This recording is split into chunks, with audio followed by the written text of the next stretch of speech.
वंदो सद्गुरु चरण को, करुणा सप्रेम प्रणाम। अशुभ हरण मंगल करण, धनी श्री देव चंद्र जी नाम। श्री प्राणनाथ निज मूल पति, श्री महराज सुनाम। तेज कुंवरी श्यामा युगल को, पल पल करो प्रणाम, पल पल करो प्रणाम। तब इब्राहिम के दिल में आए बैठा दज्जाल, ले तफसीर छीन के, तो मन को करो खुशाल, तो मन को करो खुशाल। तब लगा खर खरखसा करने,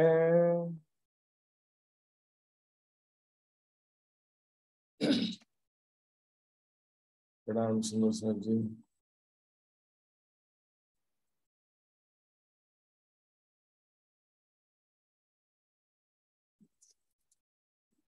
प्यारे सुंदर सर जी, धामधनी राज्य महाराज अपनी ही शक्ति से लालदास जी के तन के माध्यम से वितक ग्रंथ की रचना करवा रहे हैं।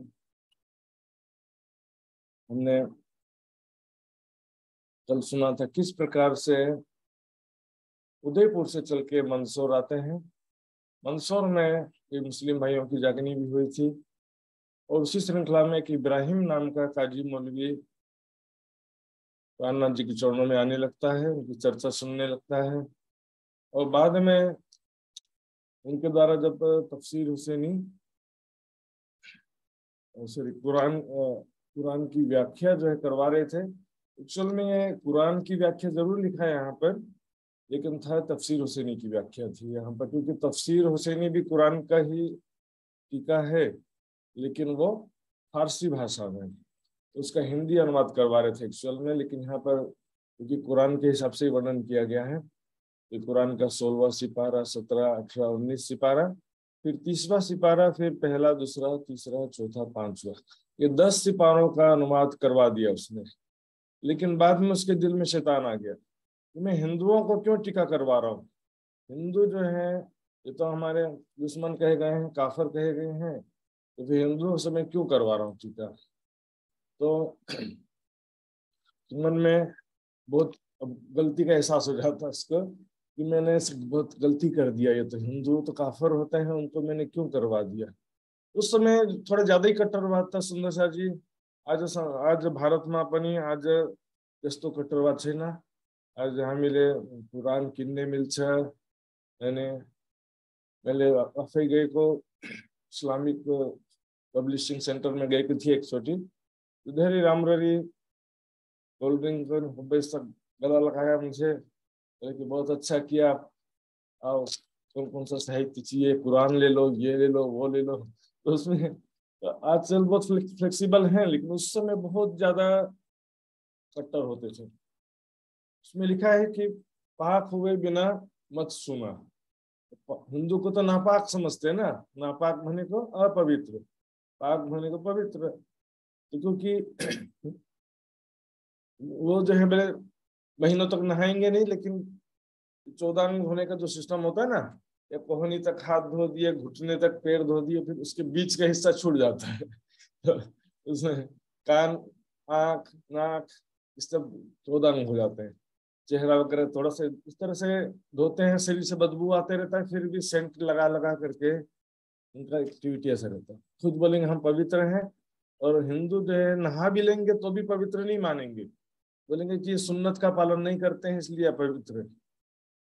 तो ये समस्या का उस समय बहुत दिक्कत था। अभी तो थोड़ा फ्लेक्सिबल है, और उसका उनको फायदा भी होता है कि यहाँ पर बहुत सारे कन्वर्ट भी हो जाते हैं, मुस्लिम भी बन जाते हैं। तो सुंदर साहब जी तो जाल जो है उनके मन में आ गया, और वो सोचने लगा कि मैं अब क्या करूं, मैंने गलती तो कर दिया, अब मैं इनसे तफसीर ले छीन के, इनको जो मैंने टीका करवाया है वो वापस छीन के ले लूं, तो ही मेरे मन को शांति मिलेगी।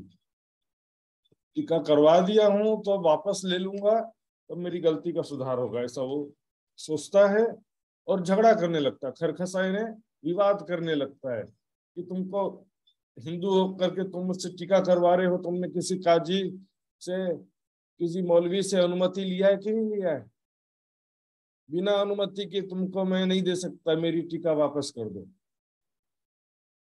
मोमिन गरीब देख के डर शरीयत। गरीब मतलब नम्र की बात सिर्फ नहीं है सुंदर साहब जी, यहाँ पर गरीब होने को आत्मबल से रहित, आत्मबल से रहित होने को गरीब कहा गया यहाँ पर। तो बोले कि तो हिंदू हैं, थोड़ी संख्या में हैं, हम मुसलमान हैं, यहाँ तो मुगलों का शासन है और हमारे संख्या ज्यादा है, मेजॉरिटी है मुस्लिमों की, तो इस कारण वो शरीयत का डर देने दिखाते हैं कि तुमको शरीयत के अपमान के विरोध में तुमको गिरफ्तार कर लिया जाएगा। जैसे पाकिस्तान में क्या होता है, ईश निंदा का कानून, वहां पर हिंदू हो कि यहूदी हो कि ईसाई हो, ईश निंदा के कानून में कोई भी जाति का भी, श्रीलंकन था एक पाकिस्तान में, उसको लोगों ने ईश निंदा का कानून में मारा। ईश निंदा मतलब मोहम्मद साहब के विषय में एक शब्द भी कहा कुछ ऐसा वैसा तो पकड़ कर सीधे फांसी की सजा दे देते हैं। ये तो आज भी चल रहा है। तो सुंदर साहब को शरीयत का डर दिखाने लगा कि तुमको गिरफ्तार कर लिया जाएगा, तुमको पकड़ लिया जाएगा। तब मांगने लगा तफसीर को, टीका वापस मांगने लगा, इसको वापस कर दो मुझे, बाद में आप सर्टिफाई करवाना और उसके बाद मुझसे ले लेना, किसी काजी मौलवी से अनुमति लेके फिर ले लेना। तब दादी समझ गए दज्जाल की नजर, उनकी दृष्टि जो है खराब हो गई है।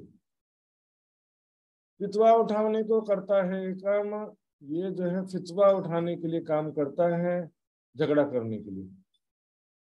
इसकी नीयत खराब हो गई है इब्राहिम की। तब श्री जी जानिया उनके मन की बात, तब श्री जी ने उसके मन की बात समझ लिया और जवाब चोखा दिया। प्राणनाथ जी ने कह दिया ये और टीका नहीं करवाना तो मत करवाओ, नया टीका अनुवाद नहीं करवाना है तो मत कराओ, लेकिन मैं ये जो टीका करवा चुके हो ये आपको वापस नहीं मिलेगा। जो पहले टीका करवा चुके हैं वो वापस नहीं मिलेगा। नया टीका नहीं कराना तो आप जा सकते हैं, आपके लिए कोई जोर जबरदस्ती नहीं है। तो करी तूफान की विख्यात, झगड़ा करने का धमकी देके चला जाता है कि ठीक है मैं भी लाता हूँ सारे मुस्लिम लोगों, मुसलमान लोगों को लाता हूँ और हम सब झगड़ा करके आपसे ले जाएंगे। ऐसा करके वो धमकी देकर चला गया। अब सुंदर शाह सब दुखी होकर के बैठे थे, तभी ये बात पता चली मोहब्बत खान पठान, मुस्लिम भाई भी तो प्राणनाथ जी के चरणों में आए थे कई, तो मोहब्बत खान पठान जो था दौड़ते हुए शीघ्रता पूर्वक प्राणनाथ जी के चरणों में आता है। जिसे उसको पता चला कहता है हे प्राणनाथ, हे साहेब, आपको क्या दुख है मुझे बताइए। बिल्कुल समर्पित था, उन सौंपी थी आत्म, चरणों में समर्पित थे वो। तो सो कहे भाई आप दलगीर, आप क्यों दुखी हैं मेरे हादी, मेरे साहेब आप क्यों दुखी हैं। सो बात सुनाई कान, तब उनको सुंदर साथ ने बताया ऐसा ऐसा हुआ है। इब्राहिम जो फितना ने दंगा फसाद करने का धमकी देकर चला गया, झगड़ा करने का धमकी देके चल गया। बेचारे सीधे साधे सुंदर साथ है, घर बार छोड़ के राज्य के कार्य के निकले हैं, राज्य कार्य के लिए इनको पकड़ लेगा बोलता है, जेल में डाल देगा, मारेगा, झगड़ा करेगा बोलता है। ये तो कितना बड़ा गुनाह है। सुन सुकन मोहब्बत खान बहुत हुआ गुस्से, मोहब्बत खान बहुत गुस्सा होता है, इतनी हिम्मत इब्राहिम की, वही मुसलमान है, मैं नहीं हूं मुसलमान। सिर भानो इब्राहिम का मंदसौर के बीच में, इसी मंदसौर शहर में दिखता हूँ कितनी हिम्मत है उसकी, इसी मंदसौर शहर में उसका सिर फोड़ूंगा मैं। सिर भानो मतलब सिर फोड़ दूंगा मैं। और वहां से कुचका लिया, मोटी मोटी से लकड़ी लेकर के चलता है, इब्राहिम के घर में तेजी से चलता है। निकल बाहर इब्राहिम, तेरी हिम्मत कैसे हुई मेरे हादी को दुख देने की। जाए सवाल किया जोर ऊपर उसकी पत्नी से, उसकी पत्नी घर से बाहर निकल आई, बोली कि इब्राहिम तो नहीं है। तो जाए सवाल किया जोर ऊपर उसकी पत्नी से, पूछते हैं कहाँ गया इब्राहिम। गाली भी देते हुए कहता है उसमें कि वो दुष्ट इब्राहिम कहाँ चला गया। तो वो मुनकर भाई, मुनकर करना मतलब वो नहीं है घर पे, वो तो निकाह सुनाने के लिए गए, निकाह इन्हें शादी कराने के लिए वो गए हुए हैं। वो जब कहाँ गए हैं, जहाँ शादी हो रहा था वहीं पर चले जाते हैं। वहां पर इब्राहिम भाई शादी करवा रहे थे, कबूल है, इधर पहुंच गए इब्राहिम, निकाल ले इब्राहिम बाहर, तेरी हिम्मत कैसी हुई, आज मैं देखता हूँ तेरे अंदर कितनी हिम्मत है, बाहर निकल। इब्राहिम निकल आता है बाहर और गिड़गिड़ाने लगता है कि मुझ पर इतना क्यों, और मेरे ऊपर इतने गुस्से क्यों, इतना नाराज क्यों है आप, मैं तो तुम्हारा गुलाम हूँ, आपका सेवक हूँ, आपकी हर बात मानता हूँ। कहते तूने क्यों दुख दिया हादी को, ऐसा झूठ तुझसे होए, तूने मेरे हादी को, आखरुल इमाम साहेब को इतना दुख दिया, तूने धमकी दिया उसको, लड़ाई झगड़ा करने की धमकी देकर के आज चल लड़ाई करते हैं, तेरी इतनी हिम्मत कैसे हुई, और इतना झूठा है तो पहले मुझसे कहा था कि वे मेरे पूज्य हैं, ये मेरे मुरब्बी, ये प्राणनाथ जी मेरे पूज्य हैं, ऐसा कहा था, और अब धमकी देकर के आया है। कहा था तूने कि मैं उनका गुलाम हूं, अब तेरी नीयत क्यों बदल गई, मार डालूं तुझको दुआ रसूल की ना छोड़ो क्यों कर, रसूल साहब की सौगंध मैं तुझे जिंदा नहीं छोड़ूंगा आज। क्योंकि मुसलमानों की श्रद्धा जो है रसूल साहब के प्रति लगी होती, सुंदर साहब जी, इस बात को इग्नोर नहीं कर सकते अपन। और मोहम्मद साहब, इमाम इमाम मेहदी के प्रति उतनी श्रद्धा नहीं होती जितना मोहम्मद साहब के प्रति होती है। और कुरान में लिखा भी है कि मोहम्मद साहब ही सबकी शिफायत करेंगे, वही दोजख से छुटकारा दिलाएंगे। और मोहम्मद साहब को और दिखेंगे तो मैंने दिखाया भी था कंजुल ईमान के कुरान की जो व्याख्या, उसमें भी कई जगह उनको हबीब यानी बहुत प्यारा, महबूब ऐसे शब्दों में लिखा हुआ है मोहम्मद साहब के लिए। और यहाँ पर हम कहें कि वो तो मोहम्मद कुछ नहीं होती, असली मोहम्मद तो प्राणनाथ जी हैं, उस मोहम्मद की बात नहीं, इस मोहम्मद की बात है। बोले तुम्हारा मोहम्मद तुम रखो, हमको तो हमारा मोहम्मद प्यारा। नरहर जी वाणी के हिसाब से भी मोहम्मद साहब 3 बार आने की बात आती है, और उनके पुनः आगमन की भी कई चौपाइयां वाणी में, तो इसलिए। और मात्र दिल में आकर के बैठे रहने की बात नहीं है सुंदर शाह जी, सारा शोभा उसके लिए है, वही शिफायत करेंगे, दोजख से छुटकारा दिलाएंगे, इमामत करेंगे, कजा करेंगे, कजा कही रसूल जुबान से। इनका श्रद्धा जो होता है वो समझना पड़ता है। इसी प्रकार ईसाइयों की श्रद्धा जो ईसा मसीह की प्रति है, और लिखा भी है कि ईसा मसीह सबका न्याय करेंगे, वाणी में पुष्टि होता है। हमको बात नहीं लेना कि भी ईसा मसीह के अंदर जो शक्ति थी वो दोबारा आई, मोहम्मद साहब के अंदर शक्ति थी वो दोबारा आई और सबका न्याय कर रही है। लेकिन ऐसा कहें कि ना वो मोहम्मद की बात नहीं, ये तो प्राणनाथ की बात है, मोहम्मद की बात नहीं। मोहम्मद साहब तो यहाँ पर आखिरी मोहम्मद कह देते हैं, आखिरी मोहम्मद और अव्वल मोहम्मद नहीं होता है। मोहम्मद तो एक ही होता है, हक्की सूरत होता है, सूरत मतलब एक ही शक्ति के द्वारा 3 बार तन धारण करना। तो सूरत बसरी मलकी हकी कही मोहम्मद, 3 सूरत, तीनों तनों में एक ही शक्ति, एक ही आत्म होना ही जो है 3 सूरत कहने का कारण है। समझ, दुआ रसूल की ना छोड़ो क्यों कर, मैं तुझे आज जिंदा नहीं छोड़ूंगा, रसूल साहब की सौगंध है मुझे। तब चरणों में गिर गया। गीदड़ जैसे होता है ना, गीदड़ शुरुआत में बहुत ताकत दिखाता है छोटे जानवरों का, फिर जब शेर आता है ना तो शेर के समान गीदड़ हो जाता, माफ कर दो करके जाता। और शेर भी क्या है कि गीदड़ को मार के खाता नहीं है ना, तो गीदड़ को धमकाता है, उसके बाद छोड़ देता है। ऐसा गीदड़ जैसा हालत है, पहले धमकी देते हैं फिर बाद में माफी मांगने लगते। जाए कदमों लागू उनके जा करके प्राणनाथ जी से और सभी सुंदर साथ से माफी मांग, राजी कर मोमिन, नहीं तो मैं तुम्हें जिंदा नहीं छोड़ूंगा। बेचारे हमेशा आनंद में रहने वाले अभी दुखी बैठे हैं। रात समय उठ के इब्राहिम आया है, प्रातः समय तुरंत उठ करके जल्दी से इब्राहिम प्राणनाथ जी के चरणों में पहुंच गया। सिर उठाया ना जाए, ऐसे पकड़ करके बस मैं तो नहीं उठाऊंगा सिर, जब तक आप मुझे माफ नहीं करेंगे तब तक मैं सिर नहीं उठाऊंगा। ये भी दिखावा था लेकिन फिर भी ऐसा कर रहा था वो। वहीं पर नूर मोहम्मद जी खड़े थे, याद है नूर मोहम्मद?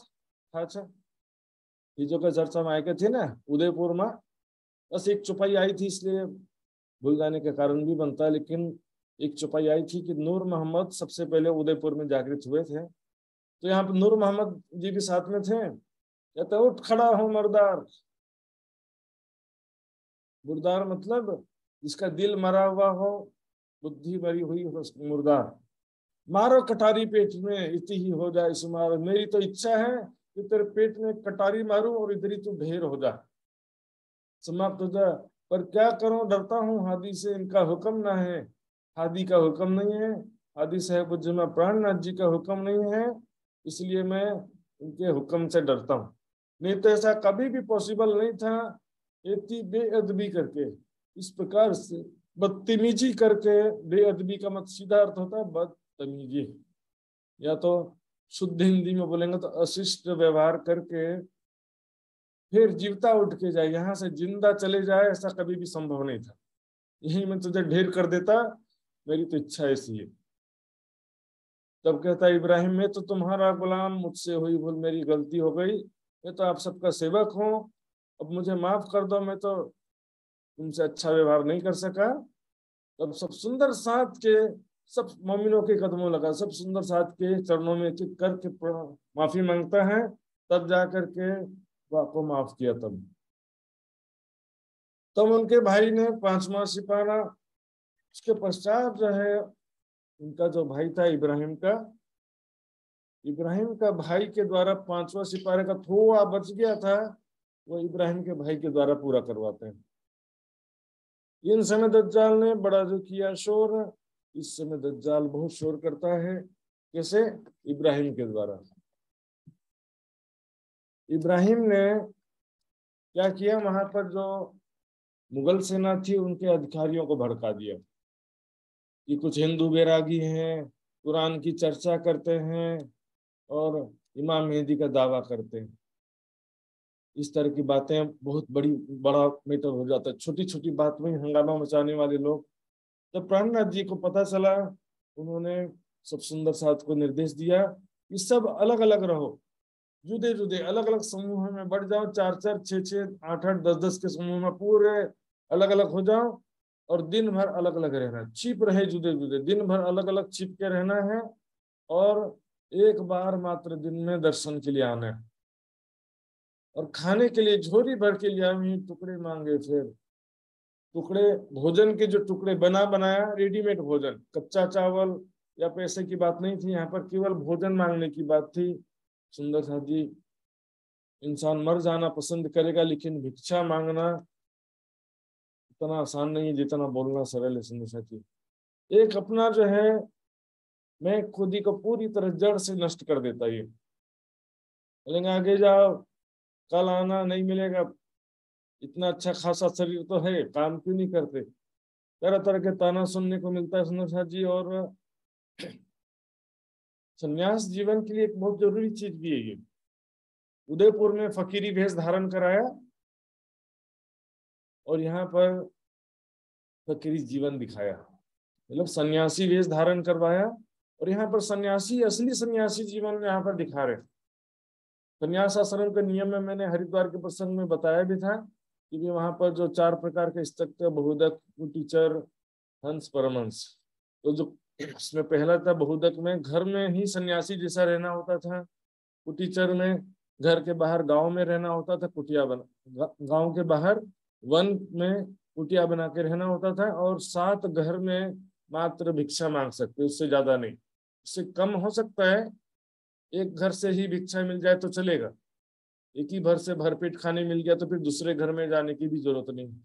लेकिन यहाँ पर वैसा भिक्षा नहीं होता। सन्यासियों का भिक्षा मांगना एक अलग मैटर है, गरीबों का भिक्षा मांगना एक अलग चीज है, और यहाँ पर एक प्रोफेशन के रूप में भी चलता है कि बच्चों से और उन लोग से भिक्षा मंगवाते हैं गैर कानूनी रूप से। बच्चों भिक्षा मंगवाना भी गैर कानूनी है, उनसे मजदूरी करवाना गैर कानूनी है। तो बच्चे हो या बड़े हो, गैर कानूनी रूप से ये क्रिमिनल एक्टिविटी भी चलता है। इसलिए क्या है कि रेलवे स्टेशन में लिखा रहता है भिक्षा देना मना है करके, भिखारियों को प्रोत्साहित ना करें सर। क्या होता है कि इसमें हमको पता नहीं चलता कौन जरूरतमंद है कौन कैसा है। और बहुत ये किसी के घर पे भी जाओगे तो लोग जो है बहुत ही आजकल एबनॉर्मल फील करते हैं। ये सुंदर साथ जी को ये जो जीवन दिखा रहे हैं प्राणनाथ जी, ये उनका अध्यात्म के चरम शिखर तक पहुंचाने के लिए उनको ऐसा कष्ट उठाना पड़ रहा है।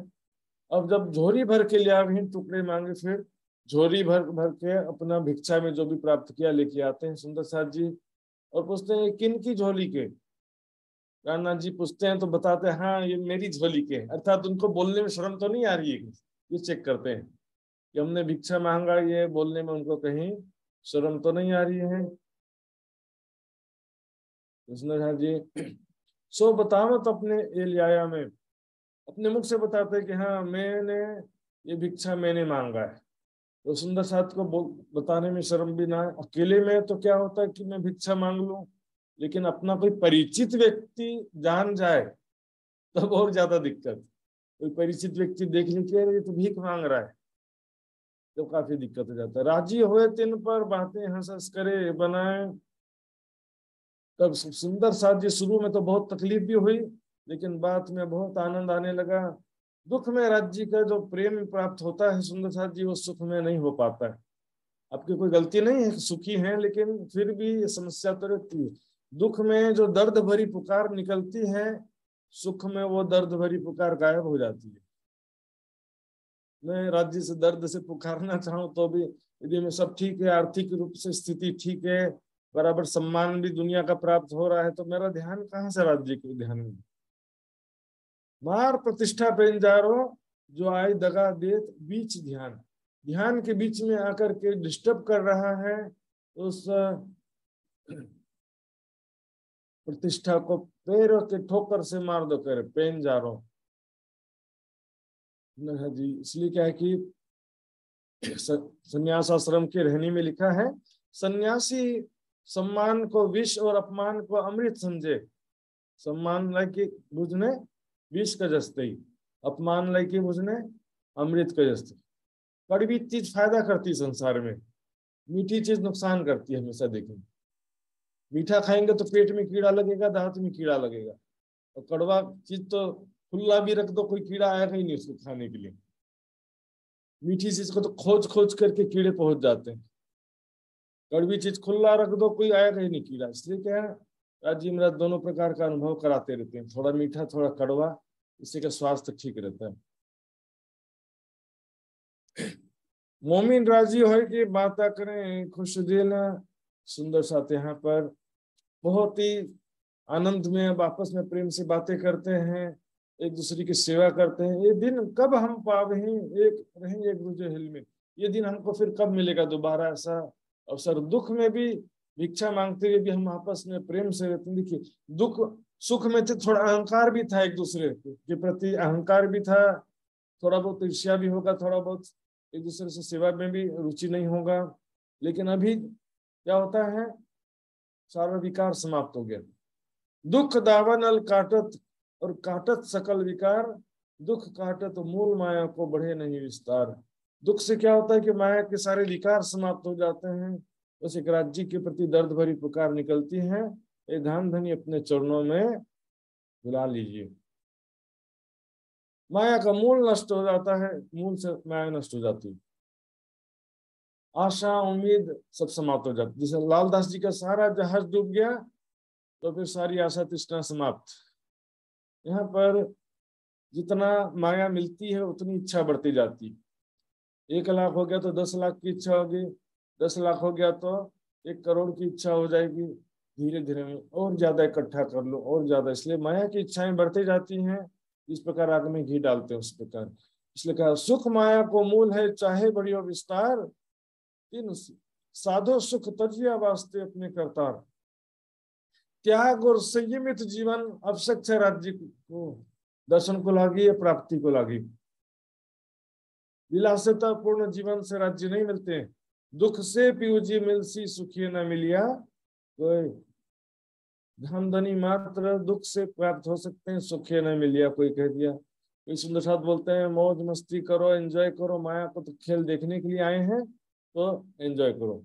लेकिन सुंदर साथ जी यहाँ पर मौज मस्ती करने के लिए नहीं आए हैं वास्तव में, यहाँ पर हम आए हैं पुरुषार्थ करने को लगी, परिश्रम करने के लगी आएका छौं हामी यहाँ संसारमा। अलिक तपोमय साधना में जीवन राख्नुपर्छ। विलासितापूर्ण जीवनमा त रोग दुःख शान्ति प्राप्त हुनेछ। त्याग संयमित साधना में जीवन, खाने को पेट माफक। सुंदर साहब जी बोलते हैं कहाँ लिखा है वाणी में कि सुखों को छोड़ दो, कहाँ लिखा है? ये देखिए 2 चौपाई मैंने दिखाया, 3 साधु सुख तजिया वास्ते अपने करतार। दूसरा लिखा है दुख बड़ो पदार्थ जो कोई जाने, ताथे सुख को छोड़ के दुख ले सके तो ले। अच्छा, त्याग साधना में जीवन, संयमित जीवन ही जो है, देखिए दुख 2 प्रकार से आ सकता है। या तो हम अपने आप को स्वयं दुख दें आसन प्राणायाम साधना में, संयमित तपो में जीवन के द्वारा अपने आप को कष्ट दें, या तो फिर भोग में डूबे रहेंगे तो भी क्या दुख तो आएगा। जो चाहते सुख को आखिर तीन में दुख, भोग के परिणाम स्वरूप रोग आएगा, आज नहीं तो कल आएगा। तो भोग के परिणाम स्वरूप रोग भी तो प्राप्त होते ही। सुंदर साथ जी, भोग में रोग है, दुख है शांति। सुंदर साथ जी, अभी हम सोचते हैं कि खाओ पियो मौज मस्ती करो, लेकिन आज का जो रहनी है कल निर्भर करता है। हमारा आज की रहनी पर कल निर्भर करता है। आज हमारा त्याग तपस्या में जीवन रहेगा तो 100 साल तक हमारा शरीर स्वस्थ रहेगा और हम साधना भक्ति भी कर सकेंगे। देखिए बुढ़ापा तो आना, लेकिन सुखमय बुढ़ापा भी होता है। रोगमय बुढ़ापा अलग होता है, सुखमय बुढ़ापा अलग होता है। तो सुखमय बुढ़ापा जो है सुंदर साथ जी, चाहे तो उसके लिए ब्रह्मचर्य आश्रम से तैयारी करना पड़ता है, शुरुआत से तैयारी करना पड़ता है। पहला ब्रह्मचर्य आश्रम खराब होगा, अर्थात बचपन से ही विलासितापूर्ण जीवन की, बाजारू भोजन की, टीवी फिल्मों की आदत पड़ गई तो फिर गए, ब्रह्मचर्य आश्रम खराब होगा। 25 साल तक ही कुछ बीमारियां लग जाएंगी, उसके बाद फिर गृहस्थ आश्रम में ही शक्ति कमजोर हो जाएगी। जबकि संयमित जीवन में क्या है, 25 साल तक बड़े बड़े राजा महाराजा के बच्चे भी गुरुकुल में जाके ज्ञान क्यों प्राप्त करते थे? जंगल में गुरुकुल में जाते थे, वहां पर कोई सुविधा नहीं होती थी महल के जैसे। वहां लकड़ी चुनना पड़ता था, गाय की सेवा करना पड़ता, झाड़ू लगाना पड़ता, सब करना पड़ता था। वहां पर खाने पीने के लिए अच्छा पौष्टिक भोजन मिलेगा, लेकिन ऐसा आज के जैसा भोजन तो 20-30 साल पहले ही दुनिया में नहीं थे। इतने सारी जो खाद्य पदार्थों का लाइन लग गया, पैकेज्ड फूड। 20-25 साल में ही बहुत ज्यादा माया तेजी से विकसित हुआ। केबल कनेक्शन, इतने जो इंटरनेट मूवीज चैनल्स, तो ये सब चीजें, माया का बहुत तेजी से प्रभाव फैला है। सुंदर साथ जी, यहाँ पर 2 चीजें से है, खुद बचना है और बच्चों को बचाना है। बाजारू स्वादिष्ट भोजन, पहला इससे स्वास्थ्य खराब हो जाता है, और दूसरा से टीवी फिल्में जो है, मूवीज हैं, उससे दिमाग खराब हो जाता है, मानसिक बीमारियां आती हैं टीवी फिल्मों से। तो 2 चीजों से खुद बचना होगा, बच्चों को बचाना होगा सुंदर साथ जी, ताकि सभी का भविष्य उज्जवल हो। सुंदर साथ जी, इस प्रकार माया का एक प्रबल रूप यहाँ पर सुंदर साथ ने देखा। तुम सिर भाना दज्जाल का कुटुंब कबीला, प्रहलाद जी कहते हैं आप सबने माया को समूल नष्ट कर दिया, कुटुंब कबीला परिवार की आस छोड़ करके आप मेरे साथ चल पड़े, और यहाँ पर अनेक प्रकार का कष्ट सहन करने के बाद भी आपके अंदर राज्य का प्रेम आनंद बढ़ता ही जा रहा है। संग जब जोश अप्रैल का जोश की शक्ति जो है आपके मुखारविंद पर, सुंदर साथ जी के मुखारविंद पर उसका स्पष्ट प्रभाव दिखता है। उनका समर्पण, उनका प्रेम, उनका जो है आनंद उनके चेहरे पे झलकता है। श्री बाई जी ने इन समय सेवा करी, मोमिन इस समय बाईजू राज जी ने भी सुंदर साथ की बड़ी प्यार से सेवा किया, सबको बहुत सांत्वना दिया, सबको अपने हाथों से ये भिक्षा में लाया हुआ भोजन रोस्ती थी। सब सुंदर साथ क्या करते थे, भिक्षा में मांगा हुआ भोजन लाते थे और उसके बाद उसको मिक्स कर देते थे और उसके बाद सबको डिस्ट्रीब्यूट करते थे। तो बाईजू राज जी के ये बहुत बड़ी सेवा का वर्णन आता है। एक दूसरे को सेवी हर भांत कर चित, एक दूसरे को भी सुंदर साथ भी आपस में एक दूसरे का प्रेम पूर्वक सेवा करते हैं। सोचिए सुंदर साथ जी, कल तो हम परम धाम में जागृत हो जाएंगे, लेकिन ये सेवा का अवसर परम धाम में फिर नहीं मिल पाएगा। वो तो फिर आनंद की दुनिया है सुंदर साथ जी। अब यहाँ पर ये मंदसौर में भिक्षा का प्रसंग चल रहा था। तो इससे पहले जब दुधलाई के डेरे पे थे, रामपुरा के पास में दुधलाई गांव था, वहां से ही 4 सुंदर साथ को औरंगाबाद भेजा था प्राणनाथ जी ने राजा भाव सिंह के पास में। तो उस समय भेजा था, इतने में 8 महीना मंदसौर में बीतक हो गया। 8 महीना के दरमियान मुकुंद दास जी ने राजा भाव सिंह को मिलने में भी सफलता हासिल कर ली, उनसे मुलाकात भी कर लिया, उनको ब्रह्म ज्ञान भी समझाया। हालांकि किस प्रकार हुआ ये आगे के प्रकरण में विस्तार से आएगा, यहाँ पर शॉर्ट में बता रहे हैं कि और मुकुंद दास जी को उन्होंने समझाया। तो उसके बाद में मुकुंद दास राजा भाव सिंह को समझाया। राजा भाव सिंह जी ने श्री प्राणनाथ जी समस्त सुंदर साथ को आमंत्रित किया। अब यहाँ से प्राणनाथ जी सब सुंदर साथ को लेके मंदसौर से औरंगाबाद जाते हैं। तो वहां पर इस प्रकार का ये प्रसंग सारा आगे के प्रकरण में आता है। 8 महीना मंदसौर में रहते हैं। सुंदर शाह जी, ये नक्शा एक बार देख लेते हैं। अभी कहाँ थे? ये मंदसौर, उदयपुर से रामपुरा के पास दुधलाई गांव में आए थे, फिर मंदसौर आए थे। मंदसौर से ये सीतामऊ, नौलाई होते हुए उज्जैन होते हुए आते हैं बुरहानपुर, और फिर औरंगाबाद। काफी लंबा रूट, एकदम नजदीक नहीं है। सुंदर शादी देखिए, चित्र में छोटा से भी लगेगा, लेकिन कम से कम 500 किलोमीटर का डिस्टेंस है मंदसौर से औरंगाबाद। तो यहाँ पर किस प्रकार पहुंचते हैं, रास्ते का वर्णन किया है इस प्रकरण में, उज्जैन की वितक में। यहाँ से आई सीतामऊ, नौलाई, फिर उज्जैन, 28 मंजिले में रास्ते में 28 जगहों में पड़ाव किया था। रास्ते में किन किन सुंदर साथ ने सेवा किया, भोजन किया, उसका नाम है जैसे जोशी रामाय, धनजी आए, राज पधारे, इनके घर प्राणनाथ जी के घर गए, रसोई की सेवा किया, भोजन किया। किसी ने भोजन तो किया लेकिन ऊपरी भाव से भोजन की सेवा किया, किसी ने पहचाना, समर्पित भी हुआ। इस तरह से सारा वर्णन आता है। 22 दिन उज्जैन में रहने के बाद 23वें दिन नौलाई पहुंचते हैं, वहां से फिर बुरहानपुर और फिर औरंगाबाद पहुंच जाते हैं। ये तो पहुंचने का बता दिया, लेकिन सुंदर साथ जी यहाँ पर इम्पोर्टेंट है कि औरंगाबाद में मुकुंद दास जी ने राजा भाव सिंह से किस प्रकार मुलाकात किया, किस प्रकार उनको प्रबोधित किया, जागृत किया, ये भी एक लंबी कहानी सुंदर शाह जी। तो वो आप देखते हैं किस प्रकार हुआ ये सारा। बहुत कठिन काम था, ये भी इजी नहीं था। मुकुंद दास जी ने राज्य की प्रेरणा शक्ति से काम करके बताया। जब राणा के मुल्क से उदयपुर से आए थे रामपुरे के ठोर, तो वहां पर दुधलाई दुधलाई गांव में डेरा किया था ना, तो वहां पर दज्जालिया शोर अर्थात बेरीशाल ने वहां पर शोर किया था, लूटने का इरादा किया था। तो वहां से मुकुंद दास को और केशव दास और खिमाई और वल्लभ भेजे राजा भाव सिंह पास। 4 सुंदर साथ को राजा भाव सिंह के पास भेजा था, अकेले मुकुंद दास जी को नहीं भेजा था। 4 सुंदर साथ थे। फिर उसमें भी 2 ग्रुप बन गया था। केशव वल्लभ जी एक दुकान पर उनको पीछे छोड़ दिया कि आप लोग पीछे सहायता के लिए रहना, और सामने जो है खिमाई भाई संग रहे मुकुंद दास निर्गुण दान। खिमाई भाई और मुकुंद दास जी साथ में रहते हैं, दोनों ही निर्गुण वेशभूषा धारण करते हैं। निर्गुण वेशभूषा देखिए, यहाँ पर निर्गुण शब्द 3 बार आया, यहाँ भी है निर्गुण। या तीनों जगह में सन्यासी, वेशभूषाधारी सन्यासियों के लिए निर्गुण शब्द आया। कल मैंने बताया था ना काली कामरी के विषय में, तो नाम निर्गुण कहा वही सब सरगुण के सिरे। वहां पर सभी सुंदर साथ को सन्यासी वस्त्र धारण किया। सन्यासी सन्यास आश्रम को ही यहाँ पर वास्तव में जागने के ब्रह्मांड में प्रेम का स्वरूप या काली कामरी कहा गया है। तो यहाँ पर मुकुंद दास जी और खिमाई भाई दोनों जो है सन्यासी वस्त्र धारण किए थे। कई में केतेक महीने फिरे, कई महीने हो गए चक्कर लगाते लगाते। भेख राघ्यो निर्गुण और वेदांत को पग खोजिया रहे बीच निर्गुण।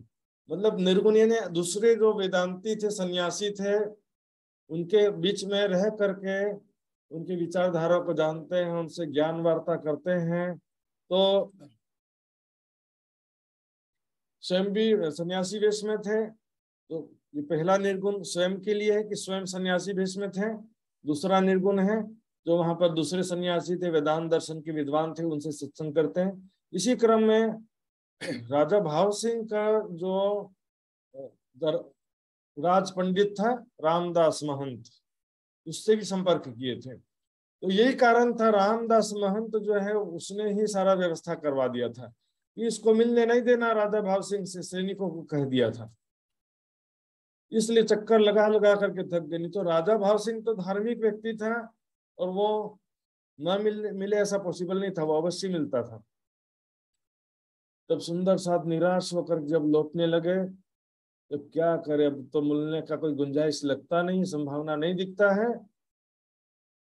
लेकिन विचार करते हैं कि 12 मोमिन औरंगजेब के दरबार तक पहुंच गए और मैं राजा भावन सिंह से मुलाकात भी नहीं कर सका, क्या मुख लेके जाऊंगा मैं?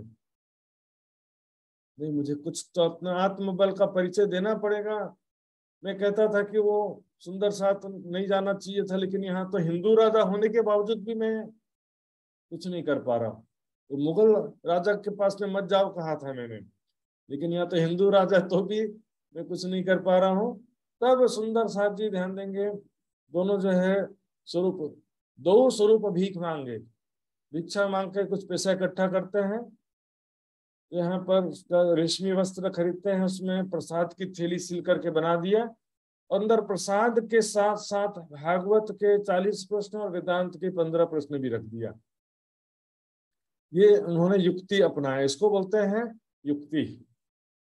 लेकिन सुंदर साथ जी यहाँ पर मैं दिखा दूंगा, ये जो लिखा है दो स्वरूप है, इसके विषय में थोड़ा सा मतभेद होता है।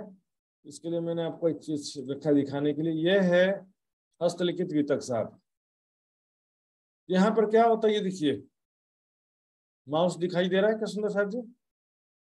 भीख मांगे दो स्वरूप है, इसमें क्या सारे अक्षर चिपके होते हैं, वो शब्द अलग अलग नहीं होते, सभी शब्द, दो शब्दों के बीच का स्पेस नहीं होता है। इस कारण क्या होता है, कंफ्यूजन क्या होता है। अब देखिए रुपए, इस सा को छोड़ दो, यहां से रू से स्टार्ट करेंगे तो क्या होगा, रुपए। भीख मांगे दो रुपए ऐसा कह देते हैं, लेकिन बीच में स भी तो है ना, तो क्या होगा, स है तो स्वरूप ये होगा, स रुपए नहीं हो सकता ना। और दो स्वरूप तो है ये, यहाँ पर खिमाई भाई और मुकुंदास जी 200 रुपए हैं। 2 रुपए भीख मांगने की बात तो यहाँ पर कोई कोई विद्वान कह देते हैं, लेकिन मैंने हस्तलिखित में दिखाया कि स तो है, स को दो, स को छोड़ देते हैं, वो विद्वान क्या करते हैं, स को छोड़ देते हैं तो 2 रुपए कर देते हैं। तो हस्तलिखित वितक साहब मैंने दिखाया आप सबको। तो ये ताकि लिए वस्त्र, इसका जो उन्होंने रेशमी वस्त्र लेकर प्रसाद थैली बनाते हैं, और किया मिलाप से, मिलाप किया राजा भाव सिंह से। लेकिन किस प्रकार मिलाप किया वो आगे की चुपाई में आएगा। अभी मिलाप किया है ऐसा बता रहे हैं, लेकिन किस प्रकार मिलाप किया नेक्स्ट चुपाई में, आगे की चुपाइयों में आएगा। तो रामदास महंत क्योंकि मुकुंदास जी से मिल चुका था, ज्ञान चर्चा भी कर चुका था, वो उसी ने ही तो व्यवस्था किया था कि इनको मिलने ना देना, सैनिकों को बोल रखा था इनको अंदर घुसने मत देना। तब बाजार में मुकुंदास जी और खिमाई भाई को देख लिया रामदास महंत ने, तो पहुंचाया नाले पर, पिटाई कर करके, बोले कि अपने शिष्यों के साथ मिल करके दोनों की पिटाई किया, खूब डंडे बरसे, और उसके बाद उनको नगर की सीमा से, नगर की सीमा में जो एक नाला था उसको नाले के उस पार पहुंचा दिया। लेकिन दोबारा यदि औरंगाबाद में दिखाई दिए तो हम मारेंगे फिर। राजा भाव सिंह को यदि गुमराह करोगे तो इसी तरह से फिर पिटाई पड़ेगी तुम, दिखाई नहीं देना, चलो यहां से। जब मुकुंदास विचार करते हैं, उधर तो 12 मुमिनों को प्रताड़ना हुआ था, मैं तो बोल रहा था कि मुगलों के पास ही ऐसा हो सकता है, लेकिन यहाँ तो हिंदू हिंदू राजा से मिलने पे भी मुझे प्रताड़ना हो गया, डंडे पड़ गए सुंदर साथ जी। यहाँ पर हिंदू मुस्लिम की बात नहीं है सुंदर साथ जी, एक हिंदू लड़े मुझसे, एक दूसरे शरीयत मुसलमान, हिंदू भी दुश्मन है, मुसलमान भी दुश्मन एक प्रकार से। तो सुंदर साथ जी, सिद्धांतिक मतभेद हमारा सब जगह से हो जाता है, क्योंकि अज्ञानता के कारण पौराणिक हिंदुओं ने साकारवाद का सिद्धांत बनाया, बहुदेव पूजा, कर्म कांड का। दूसरा जो है मुसलमान भी जो है और वैदिक मान्यता वाले हैं, वैदिक मान्यता वाले होते हैं वो भी निराकारवाद करते हैं, उनसे भी हमारा सिद्धांत नहीं मेल खाता है, और जहरी मुसलमानों से भी हमारा सिद्धांत नहीं मेल खाता है। हम तो क्या है देखेंगे, जहरी मुसलमानों के हिसाब से मुसलमान भी नहीं है, जहरी हिंदुओं के हिसाब से हिंदू भी नहीं है, लेकिन एक्चुअल हिंदू हम हैं, और एक्चुअल मुसलमान हम हैं, और एक्चुअल ईसाई भी हम हैं वास्तव में, क्योंकि ईसा रूह अल्लाह को मानते हैं, सेकंड कमिंग ऑफ क्राइस्ट को मानते हैं, तो क्राइस्ट को मानने वाला क्या हो गया? क्रिश्चियन। तो एक्चुअल क्रिश्चियन तो, क्योंकि जब बिना ज्ञान के ईमान सिद्ध नहीं होता है, तो तुम ईसा मसीह की पहचान नहीं, मोहम्मद की पहचान नहीं, परमात्मा खुदा की ही पहचान नहीं, तो तुम्हारा ईमान सिद्ध नहीं होता है। जिसकी पहचान, जिसको जानते नहीं है उसको मानते हैं, ऐसा कैसे बोल सकते हैं?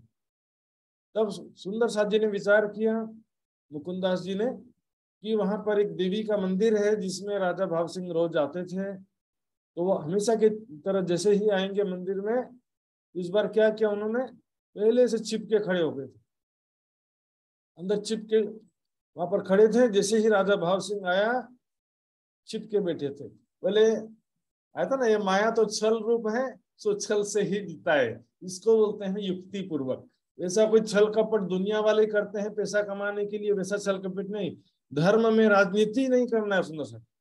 सुंदर साथ के बीच में छल कपट निंदा चुगली, इसको निकलवा देना आश्रम से, इसको नहीं बुलाने देना है, बस एक ही स्थान, कोई व्यक्तिवाद स्थानवाद वाले इसी स्थान से जुड़े हैं, हम दूसरे स्थान से नहीं जुड़े हैं। सुंदर साथ में टुकड़े टुकड़े हो जाते हैं। सुंदर साथ भाव सिंह सिर चढ़ाए के ले थे, उस वक्त जैसे ही राजा भाव सिंह आया, मुकुंदास जी और खिमाई भाई थे, दोनों ने उनको प्रसाद का थैली तुरंत उनको दिया। राजा भाव सिंह ने, क्योंकि बहुत धार्मिक स्वभाव के थे वो, उन्होंने प्रसाद थैली, कोई संत जन दे रहे हैं, महात्मा दे रहे हैं, तो मना कैसे कर सकता था? तुरंत उन्हें एक्सेप्ट किया, प्रसाद स्वीकार किया। और बाद में जब दरबार में गया तो वहां पर उन्होंने खोल के देखा, तो उन्होंने मुकुंदास जी को बुलवाया भी अंदर, पूछी हकीकत राज की, कहाँ है स्वामी कृष्णदास? प्राणनाथ जी के बारे में पूछा कि तुम्हारे स्वामी कृष्णदास कहाँ पर? सुंदर सा जी, यहाँ पर कृष्णदास प्राणनाथ जी का कोई प्रचलित नाम नहीं था। जैसे हमने देखा कि दिल्ली में क्या नाम बताया था, सैयद मोहम्मद इब्ने इस्लाम, यहाँ पर उसी हिसाब से, क्योंकि प्राणनाथ जो शब्द है, श्री जी साहेब प्राणनाथ अपन बोलते हैं ना, ये उनके लिए थोड़ा सा नॉर्मल शब्द हो जाता है, तो सोचते हैं कि पता नहीं कौन है। दुनिया वालों को आज भी बोलोगे प्राणनाथ श्री जी साहेब, तो उनको थोड़ा सा नॉर्मल फील होता है, इसलिए अस्थाई रूप से रखा गया। मुकुंदास जी ने अस्थाई रूप से नाम प्रयोग किया था। पूरी वितक में हम देखेंगे सिर्फ 2 बार ऐसा आता है, कहीं भी सुंदर साथ ने स्वामी कृष्णदास कहा, वैसा कोई भी ग्रंथ में इसका प्रमाण नहीं है, लेकिन अस्थाई रूप से कहा गया है ये, जिस प्रकार सैयद मोहम्मद इब्ने इस्लाम भी अस्थाई रूप से रखा गया था वहां पर बताने के लिए। यहाँ पर राजा भाव सिंह प्रसाद थैली को खोलता है और पाती खोल के उसमें पढ़ने लगता है। तो उसमें भागवत के 40 प्रश्न थे, वेदांत के 15 प्रश्न मैंने कल दिखाया था सुंदर साथ जी। तो वहीं पर दज्जाल बैठा था, कौन? रामदास महंत।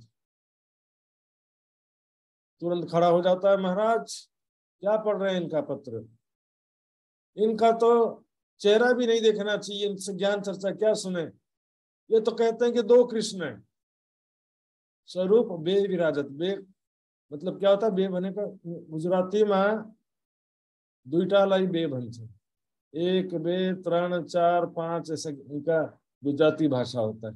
बे का मतलब होता है 2, वो कहते हैं कि 2 स्वरूप हैं, अर्थात 2 कृष्ण बतावत, जो कहो ना शास्त्रों में ग्रंथों में लिखा है 2 कृष्ण है, ऐसा कहते हैं। सुंदर है जी, क्या बोलते हैं प्रणामी सुंदर साथ, क्या बोलते हैं? 3 कृष्ण।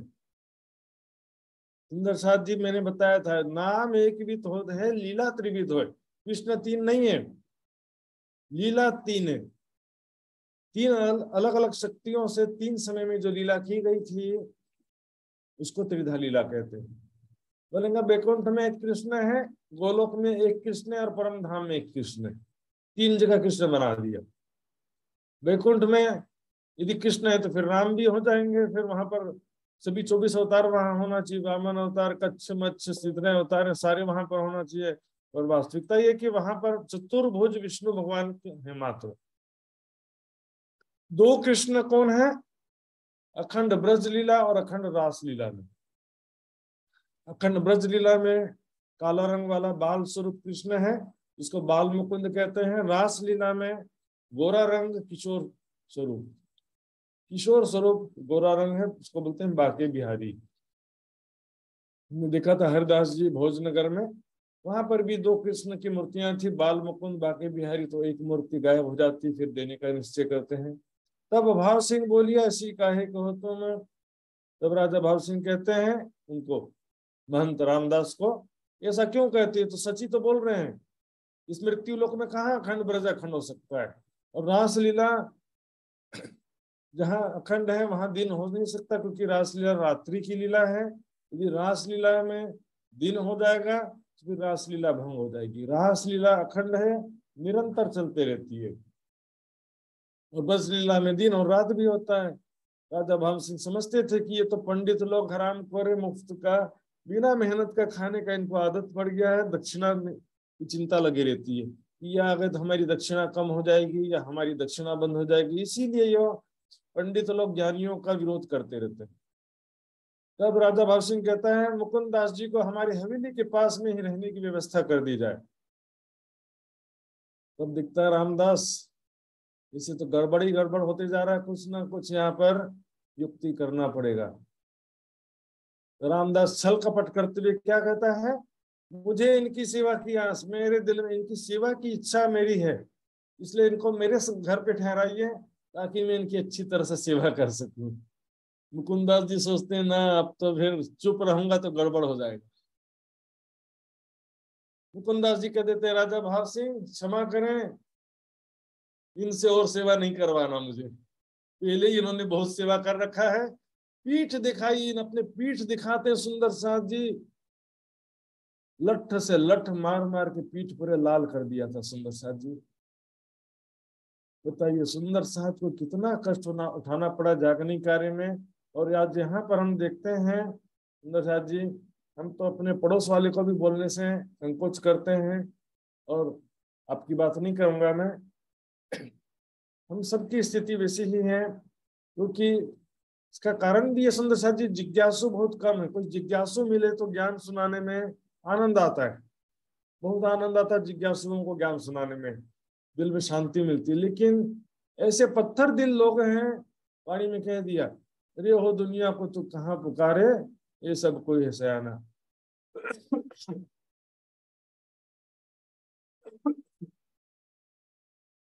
तो मुकुंद दास जी कह देते हैं, पीठ अपना दिखा दिया, इन्होंने बहुत सेवा कर दिया है ऑलरेडी, आगे इनसे सेवा नहीं कराना है।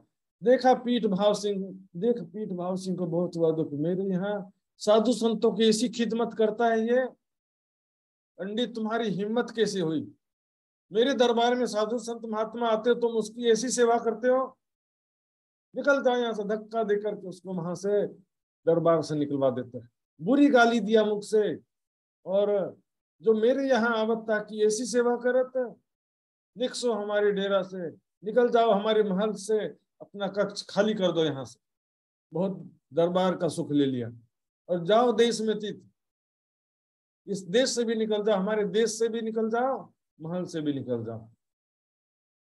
इस प्रकार धक्के मार कर उनको निकलवाया, और मुकुंद दास की निशा करी। निशा करना मतलब तो शांति प्रदान किया, मतलब कंफर्म किया कि अब चिंता मत करो, अब आपको कोई कष्ट नहीं होगा, आपकी जिम्मेदारी मेरी है, बिल्कुल चिंता मत करना। तब वहां पर जो दूसरे पंडित थे, रामदास तो चला गया, दूसरे भी पंडित थे वहां पर, उनसे भागवत के 40 प्रश्न पूछने लगे राजा भाव सिंह। तो जवाब तो आता नहीं था, तो वो पंडित मिलकर के भी निंदा करने लगते हैं, तो मन गढ़ंत बातें करते हैं, नया नया ज्ञान ले आते हैं, शास्त्रों में कहाँ लिखा है, इस शास्त्रों में नहीं लिखा, तभी तो प्राणनाथ जी की वाणी का महत्व है ना।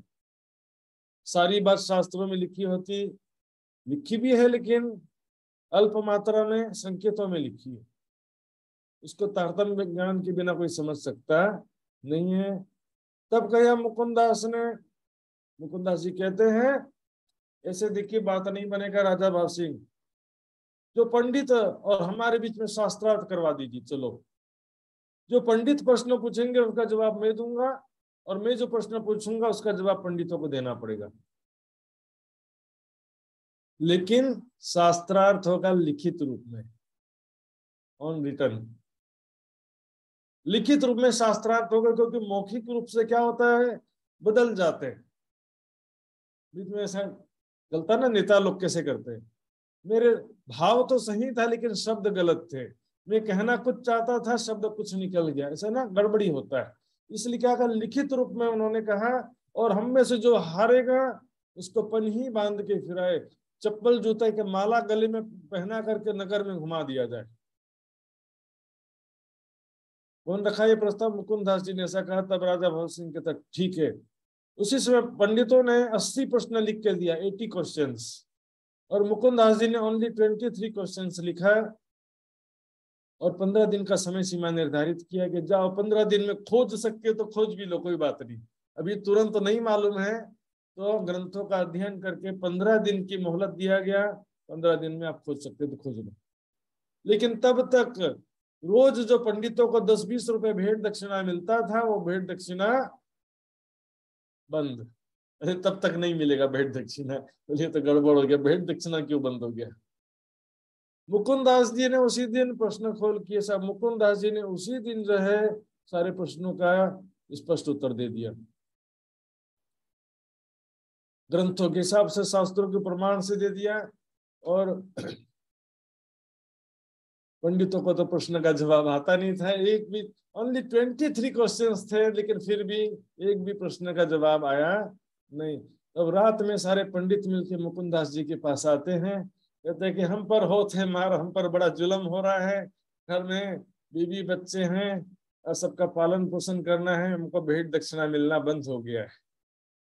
ईमानदारी से काम करो ना, उसमें भी मिलेगा भेंट दक्षिणा। सत्य ज्ञान का प्रचार प्रसार करो, झूठ का ही प्रचार करने से तुमको मिलना है। कहते हैं जी जी आपके प्राणनाथ स्वामी जी ने ऐसा कहा है कि पंडितों के पेट पे लात मारो, उनकी रोजी रोटी पर लात मारो, ऐसा कहा है क्या आपके स्वामी ने, प्राणनाथ जी ने ऐसा कहा? तो हमारा क्या चारा, संतोष पकड़े हम फिर भी कर क्या सकते हैं। आपको लात मारना तो लात मार दो, हम तो आपकी शरण में आए हैं ना, तो हमारा छुटकारा करो। हम हारे 10 बेर, हम 10 बार हार स्वीकार करते हैं, लेकिन हमारा जो भेंट दक्षिणा बंद हो गया उसको चालू करवा दो। हर दिन जो भेंट दक्षिणा मिलता था वो बंद हो गया है, उसे चालू करवा दो। तो मुकुंद दास जी कहते हैं अगले दिन राजा भाव सिंह से, कहते हैं राजा भाव सिंह, बेचारे पंडित कहाँ से प्रश्न का जवाब देंगे, ये तो अखंड की लीला है। संसार में लिखा हुआ कि मनुष्य का मन वचन बुद्धि वहां तक पहुंच सकती नहीं है। ये पंडित तो क्या, कोई बड़ा विद्वान भी तारतम्य ज्ञान के बिना इसका जवाब नहीं दे सकता।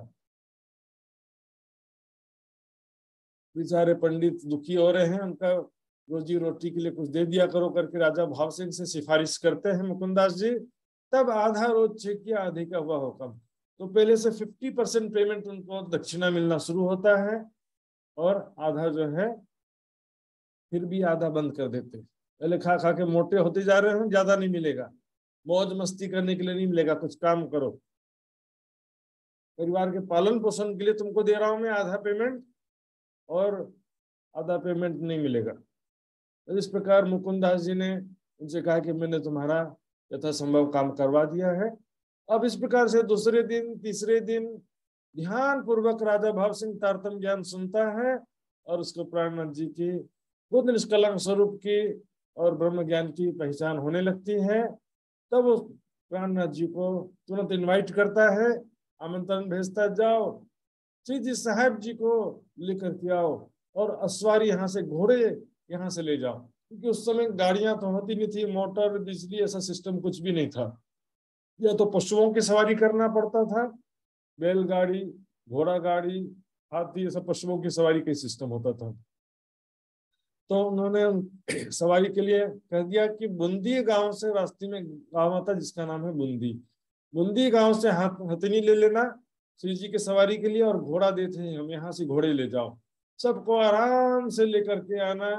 रामनाथ जी बाईजूराज जी सुंदर साथ को रास्ते में रेस्ट करने के लिए एक हवेली बूंदी गांव में लिख के दे देते हैं, वहां से आप जो है सबको विश्राम करवा देना, बाजीराव जी सुंदर साथ जी को वहां पर विश्राम करवा देना। तब मुकुंदास, इसी समय जब मंदसौर में भिक्षा का प्रसंग चल रहा था, ठीक उसी समय सुंदर साथ मुकुंदास जी मंदसौर पहुंचते हैं और खर्ची दी थी यात्रा मार्ग के लिए, कुछ खर्चा के लिए पैसा भी दिया था राजा भाव सिंह ने। बिल्कुल 2 कॉपी हुआ सुंदर साथ जी। उधर से औरंगजेब ने रास्ते के लिए खर्चा दिया था, इधर इन्होंने रास्ते के लिए खर्चा दिया। वहां पर भी मिलने के लिए वहां पर 12 महीनों को डंडे हंटर खाने पड़े, उधर प्रताड़ना हुआ, यहाँ पर भी प्रताड़ना हो गया। वहां पर काजी मौलवियों ने परेशान किया, यहाँ पर पंडितों ने परेशान किया। बिल्कुल 2 कॉपी राज जी ने दिखा दिया, बोलता ना राज, क्योंकि मुकुंदास जी बच रहे थे, मैं औरंगजेब के पास नहीं जाऊंगा, उन लोग मुझे मारेंगे, ऐसा सोच करके वो अवॉइड कर रहे थे। लेकिन राज जी को जो दिखाना था वो यहाँ दिखा दिए। यहाँ पर सिर्फ मुसलमानों की समस्या नहीं है, हिंदुओं की भी बड़ी भारी समस्या है। नेपाल में इतने समय तक हिंदू राष्ट्र था, लेकिन सुंदर साथ से जब मैंने पूछा, एक सुंदर साथ ने कि आपके लिए हिंदू राष्ट्र अच्छा है कि धर्मनिरपेक्ष अच्छा है, तो सुंदर साथ का यही जवाब था कि हमारे लिए धर्मनिरपेक्ष अच्छा है। हिंदू राष्ट्र में पंडितों लोग का बड़ा जोर बढ़ जाता है। ऐसा सभी जगह होता है सुंदर साथ जी, किसी जगह में पादरियों का जोर बढ़ जाता है, किसी जगह में मौलवियों का अत्याचार बढ़ जाता है। तब आए पहुंचे औरंगाबाद, इस प्रकार श्री जी सुंदर साथ जी सब औरंगाबाद पहुंच जाते हैं। वहां पर हवेली में उनकी व्यवस्था पहले से रखी गई थी। भाव सिंह आए के लगा दो कदम, राजा भाव सिंह आकर के प्राणनाथ जी के चरणों में शीश झुका देते हैं और दर्शन करके अपना कृत कृत जानी आत्म, अपनी आत्म को धन्य समझते हैं कि मुझे आज से बुद्ध निष्कलंक स्वरूप श्री प्राणनाथ जी का दर्शन प्राप्त हुआ है। सब सुंदर साथ की अच्छे से सेवा करने लगता है प्राणनाथ जी की भी, और उत्सव रसोई भोजन रसोई की व्यवस्था सबके लिए उत्तम व्यवस्था करते हैं और रहने की भी अच्छी व्यवस्था कर देते हैं। इस प्रकार वहां पर भी ज्ञान चर्चा सत्संग प्रारंभ हो जाता है। सुन नरसैया के शब्द कीर्तन तीर्थ हुआ मगन। वहां पर नरसैया के, नरसैया कौन, नरसिंह मेहता एक कृष्ण के भक्त हुए थे गुजरात में, जैसे कि मीराबाई सूरदास है ना, उसी तरह से नरसिंह मेहता भी एक भक्त हुए हैं कृष्ण के। तो उनके जो भजन है ब्रज रासलीला से रिलेटेड भजन है, यहाँ पर उसका भजन गा रहे थे। तो तीन उमा मगन राजा भाव सिंह भूल गया कि मैं इतना बड़ा राजा हूं, नाचने लगते हैं सबके बीच में, यूं करे मोमिन आप लगा नाचने। भूल गया कि, क्योंकि देखिए बड़े आदमी लोग होते हैं ना, वो ताली बजाने में भी शर्म होता है उनको, तो नाचना एक बहुत बड़ी बात हो गई। लेकिन भाव में मग्न होके नाचने लगे, दिखावा कर नाचने से कुछ नहीं होता सुंदर साथ जी, दिखावे से नाचने में नहीं। लेकिन सीता राज जी का प्रेम में भाव विभोर हो करके, संगीत भी एक क्या है, शास्त्रीय संगीत हो चाहे शास्त्रीय नृत्य हो, ये दोनों ही साधना कहा जाता है। राज जी के प्रेम में भाव में डूबकर नाचना एक अलग चीज है। भगत भाव जोड़ रहे शिव परमेश्वर, इनके मन में क्या भक्ति भावना थी, हालांकि ब्रह्म सृष्टि की भावना या परात्म की जैसी भावना फिलहाल तो नहीं थी कम से कम, लेकिन भक्ति भावना था और परमात्मा के प्रति बहुत ही भक्ति भावना थी। किसी प्रकार का अहंकार नहीं रखते थे कि मैं इतना बड़ा राजा हूं। कुछ समय जब व्यतीत हो गई चर्चा सुनाते हुए, तब एक दिन प्राणनाथ जी ने उसको बताया कि जिस प्रकार हिंदू ग्रंथों में बुद्ध निष्कलंक स्वरूप की बात कही गई है, उसी प्रकार कुरान में भी हमारी बात लिखी है। उसी को ही इमाम मेहदी साहिब जमा लिखा है। हिंदू ग्रंथों में जिसे परमात्मा कहा, इसमें कुरान में उसी को अल्लाह ताला कहा गया है। सारी बातों को समझाते हैं। मृत्यु लोक को वहां पर नासूत लिखा है, परम धाम को लाहूत कहा गया है, इस तरह से समझाते हैं। लेकिन कहता है ये बातें देखो मैं समझने में समर्थ नहीं हूँ, ये सब कुरान की बातें समझने में, लेकिन मैं एक काम ये कर सकता हूँ कि मेरे जो 4 मुस्लिम कर्मचारी हैं उनको आप समझा दो। 4 मुस्लिम कर्मचारी हैं, उनको आप समझाओ। यदि वो आपकी बात को स्वीकार कर लेते हैं, आप उनको कन्विंस कर लेते हो, समझाने में सफल हो जाते हो, तो फिर मैं औरंगजेब सो बांध के कमर लड़ो वास्ते दीन के, औरंगजेब से कमर बांध के मतलब लड़ने के लिए तत्पर हो जाऊंगा। मैं धर्म की रक्षा के लिए औरंगजेब से संघर्ष करने के लिए मैं तैयार हो जाऊंगा। सुंदर सा जी ध्यान देंगे यहाँ पर। अब यहाँ पर प्रश्न उठता है कि भाई यदि औरंगजेब श्री जी के चरणों में आ गया था, जीवन बदल गया था ऐसा कहते हैं, तो फिर औरंगजेब के खिलाफ प्राणनाथ जी हिंदू राजाओं को क्यों प्रेरित कर रहे हैं कि औरंगजेब के खिलाफ तलवार लेके खड़े हो जाओ, धर्म जाता रे कोई दौड़ो, राजा ने मलोरे राणे राय तड़ो, धर्म जाता रे कोई दौड़ो, छूटत है रे खड़क क्षत्रियन से, धर्म जात हिंदुवान। तो यहाँ पर यही प्रश्न उठता है ना, तीन कंडीशन हो सकता है। देखिए, एक तो औरंगजेब मिल करके समर्पित हो गया, बदल गया, ऐसा कंडीशन होता तो फिर प्रेरित करने का तो सवाल ही नहीं था। लेकिन दूसरा कंडीशन यदि देखें कि जैसे कि प्राणनाथ जी को उसने इमाम मेहदी मान लिया था, पहचान लिया था, लेकिन शरीयत छोड़ने से इनकार कर दिया। अरे भाई, यदि प्राणनाथ जी को इमाम मेहदी स्वीकार भी कर लिया था, शरीयत छोड़ने से इनकार भी किया, तो भी सुंदर साहब जी उसके खिलाफ हिंदू राजाओं को खड़ा करने का कारण फिर भी नहीं बनता था।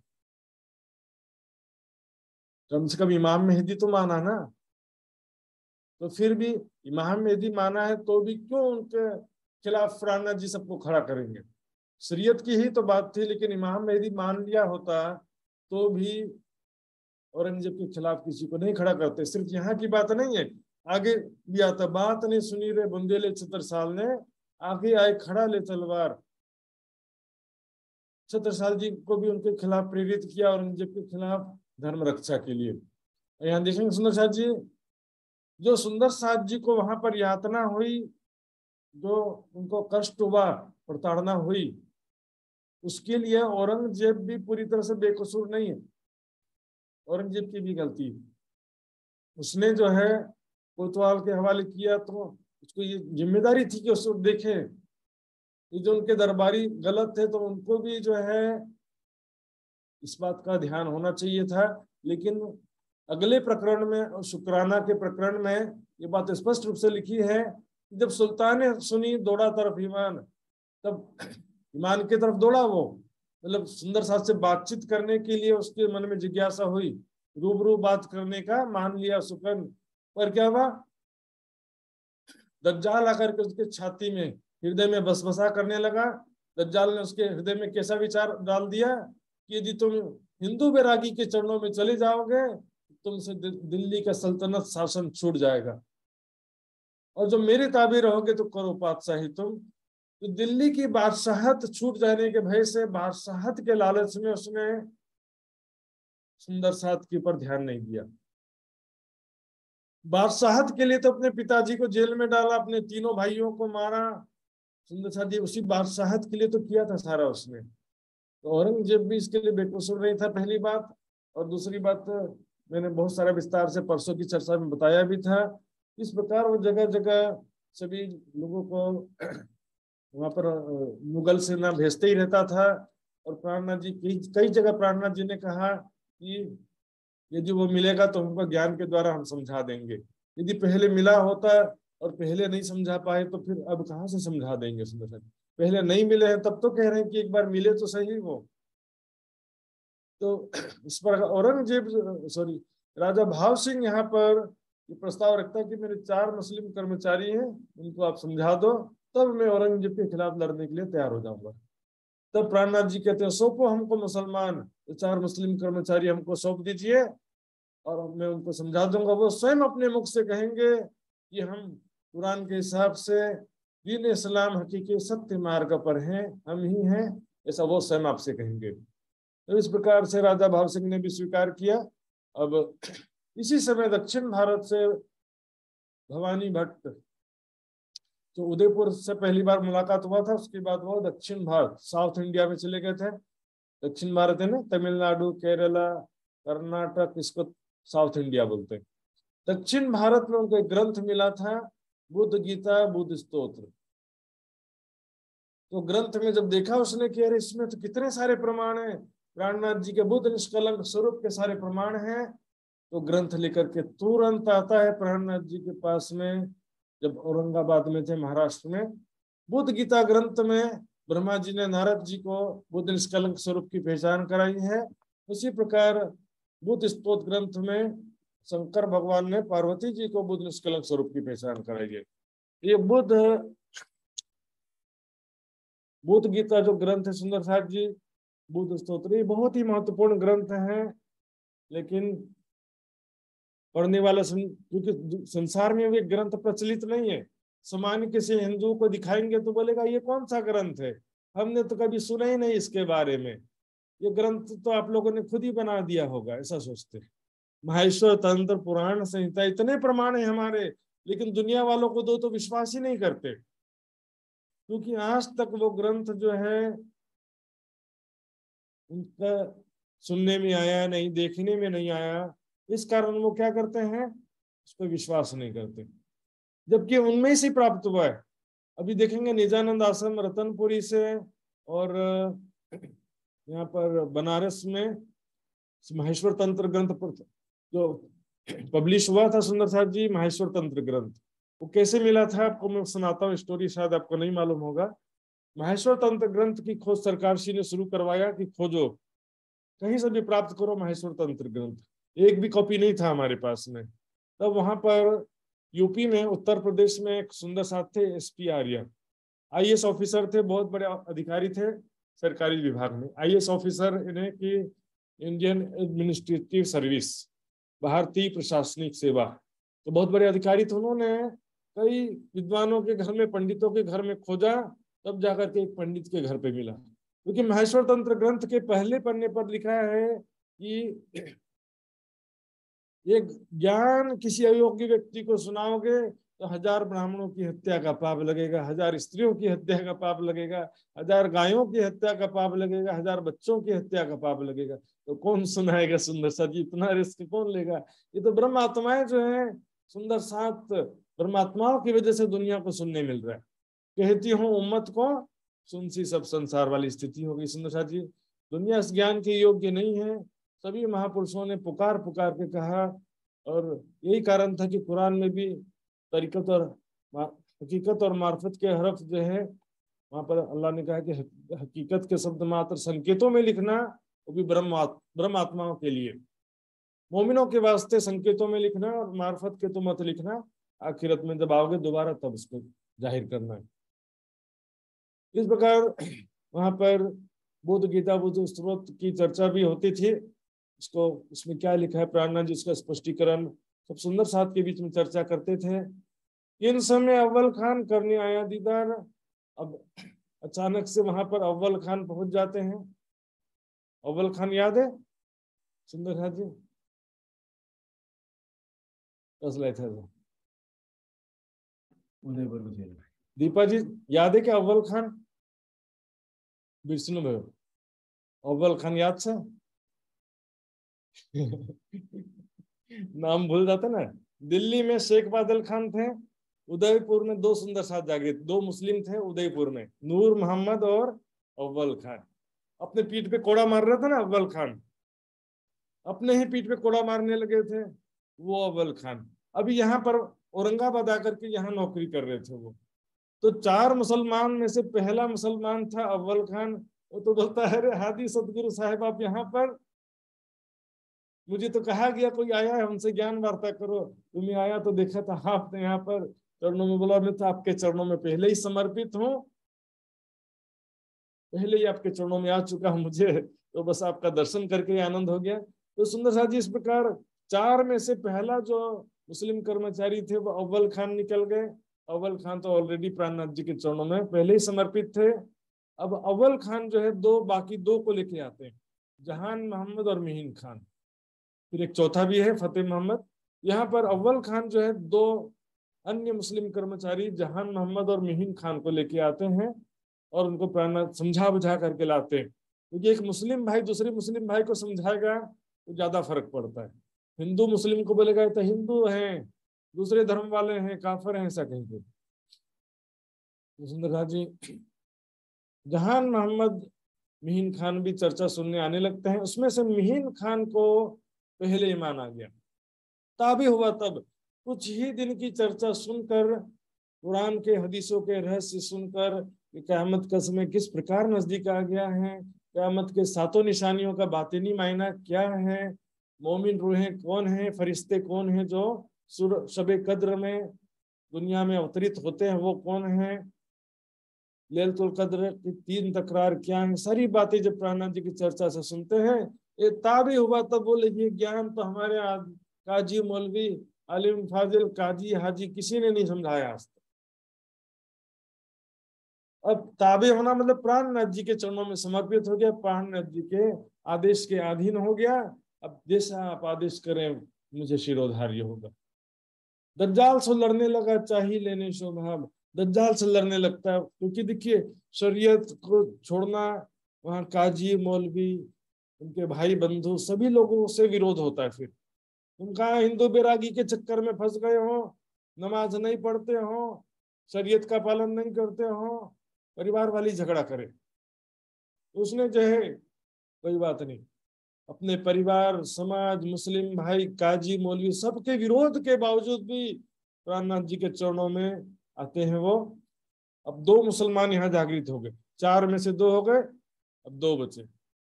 बोलो श्री प्राणनाथ प्यारे की जय। कहार बानों में पठान चली चर्चा चिन्ह। पठान मैंने बताया था, पठान शेख सैयद ये सब क्या है, मुसलमानों की जाति है। तो पठान जो खास तौर पे अफगानिस्तान में होते हैं ना, उनको पठान ज्यादा कहते हैं। तो पठान वहां पर बहुत सारे रहते थे, और पठानों में वो सौदागर व्यापारी थे, बिजनेस का काम करते थे। तो उनके बीच में भी चर्चा चलती है, और उसमें से भी कई पठान प्राणनाथ जी के चरणों में ज्ञान चर्चा सुनने आने लगते हैं। उसमें से एक थे जहान मोहम्मद। सनंदे सुनी जहान मोहम्मद क्यों ए पहचान हो इनसे। जहान मोहम्मद ने भी कुछ सनंद की वाणी सुनते हैं और चर्चा सुनने आने लगते हैं। एक जहान मोहम्मद को असलु अंकुर ईमान, उसके अंदर परम धाम की आत्म थी और पक्का ईमान वाला था वो। लेकिन जागृत होने के प्रोसेस में क्या होता हम देखेंगे। हाँ, आप तमाम तफसीर उसे समस्त विद्वानों के द्वारा की गई कुरान की व्याख्या याद थी कि इस विषय में इस विद्वान ने क्या कहा है, क़यामत के विषय में या याजुज माजुज के विषय में दूसरे हदीसों में क्या लिखा है, तीसरे विद्वान ने क्या कहा है, चौथे विद्वान ने क्या कहा है। क्योंकि जो बड़े विद्वान होते हैं ना, वो बहुत सारी व्याख्याएं पढ़े होते हैं, बहुत सारे विद्वानों के विचार का उन्होंने चिंतन किया रहता है। हमारा जैसे कूप मंडूक नहीं रहते सुंदर साथ जी। क्या होता है आज के समय में, सुंदर साथ खुली विचारशीलता नहीं है। हमारे गुरु ने ऐसा कहा है, हमने ऐसा सुना है, अब तक ऐसा चलता आया है, रूढ़िवादिता में चलते रहते। अब तक तो हमने ज्ञान के विषय में ऐसा सुना था, अब ये नया बात कहाँ से ले आए। वाणी मंथन सही न बने। क्या होता है, विद्वान जो होते हैं वो सभी विचारधाराओं का विचार करते हैं, मानने की बात नहीं कर रहा हूं मैं। उसके बाद अपना जो है एक विचारधारा, उनका खुद का डिसीजन होता है। और पढ़ो में अरबी खान, विद्वानों के मध्य, देखिए सामान्य लोग बोल रहे हैं अलग बात है, विद्वानों के मध्य अरबी खान नाम से प्रसिद्ध थे। बड़े बड़े विद्वान भी कहते थे इनके जैसा अरबी कोई जानता नहीं है। देता तालीम सबन को जेते रहे पठान, और वो तो जहान मोहम्मद है, सभी पठानों को वो तालीम भी देता था, शिक्षा देता था। किन किन सुनी हकीकत कहे बुरा भला अनुमान। उसमें से कुछ लोगों ने कहा कि ये तो हिंदू होकर के कुरान की चर्चा करते हैं, ठीक नहीं है। कुछ ने कहा ये तो अच्छा चर्चा करते हैं, सभी कहा। यहाँ पर 2 महीना हो जाता है जहान मोहम्मद को चर्चा सुनते सुनते। इसी बीच में थोड़ा सा यहाँ का जो दिनचर्या का भी वर्णन आता है। चर्चा हुई अति बड़ी हुआ श्रृंगार का वक्त, जब प्राणनाथ जी दोपहर में विश्राम करते थे और लगभग 3:15 बजे 3:22 के आसपास सो करके उठते थे। उस समय में फिर सुंदर साथ को परम धाम का चितवनी कराते थे, श्रृंगार का वर्णन करते थे। याद करिए राज्य का कैसा सुंदर स्वरूप है, श्यामा जी का कैसा सुंदर स्वरूप है, हमारी परात्म का कैसा स्वरूप है। संध्या को आरती हो गई, सब साथ खड़ा दिखा, तो उसके बाद सब सुंदर साथ जी मिल करके प्राणनाथ जी की आरती भी उतारते थे। तत्पश्चात एक तरफ लालदास जी कुरान लेकर के बैठ जाते थे, एक तरफ भवानी भट्ट भागवत लेके बैठते थे, और कुरान और भागवत के प्रमाणों सहित वहां पर चर्चा होती थी। श्री राज करत है मैंने सुनने वाला साथ, कोई सवाल करत है कोई बाने ले भी हाथ। तो प्राणनाथ जी उनका अर्थ करते थे, और सुंदर साथ जो है सुनते थे, कोई कोई बीच में प्रश्न भी करते थे, इस तरह से होता था। जहान मोहम्मद का प्रसंग फिर वापस आते हैं। जहान मोहम्मद 2 महीना हो गया चर्चा सुनते सुनते, घायल भया 300। आनंद तो आता था, तभी तो चर्चा सुन रहे, नहीं तो पहले दिन से ही आना बंद कर देते। अच्छा तो लगता था, लेकिन था अर्ध पक्का।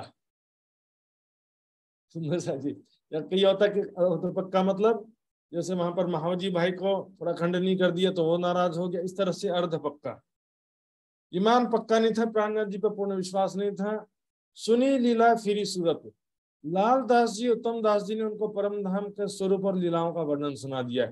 याद करो परम धाम में हम कैसे प्रेम से रहते हैं, राज्य का कितना सुंदर स्वरूप है, और कैसे राज्य से प्रेम से मिलते हैं कि जो याद मिलाप धनी को, और सखियन के स्नेह राज्य सखियां कैसे 25 पक्ष में जमुना जी के साथ घाट में होच कोसर ताल में कैसे खेलती हैं। सुरह कोसर से सुरह कद्र से सारा सुना दिया लाल उत्तम दास ने। वो तो सोचे हम इनको ज्ञान समझा रहे हैं, लेकिन बड़ा खड़बड़ हो गया।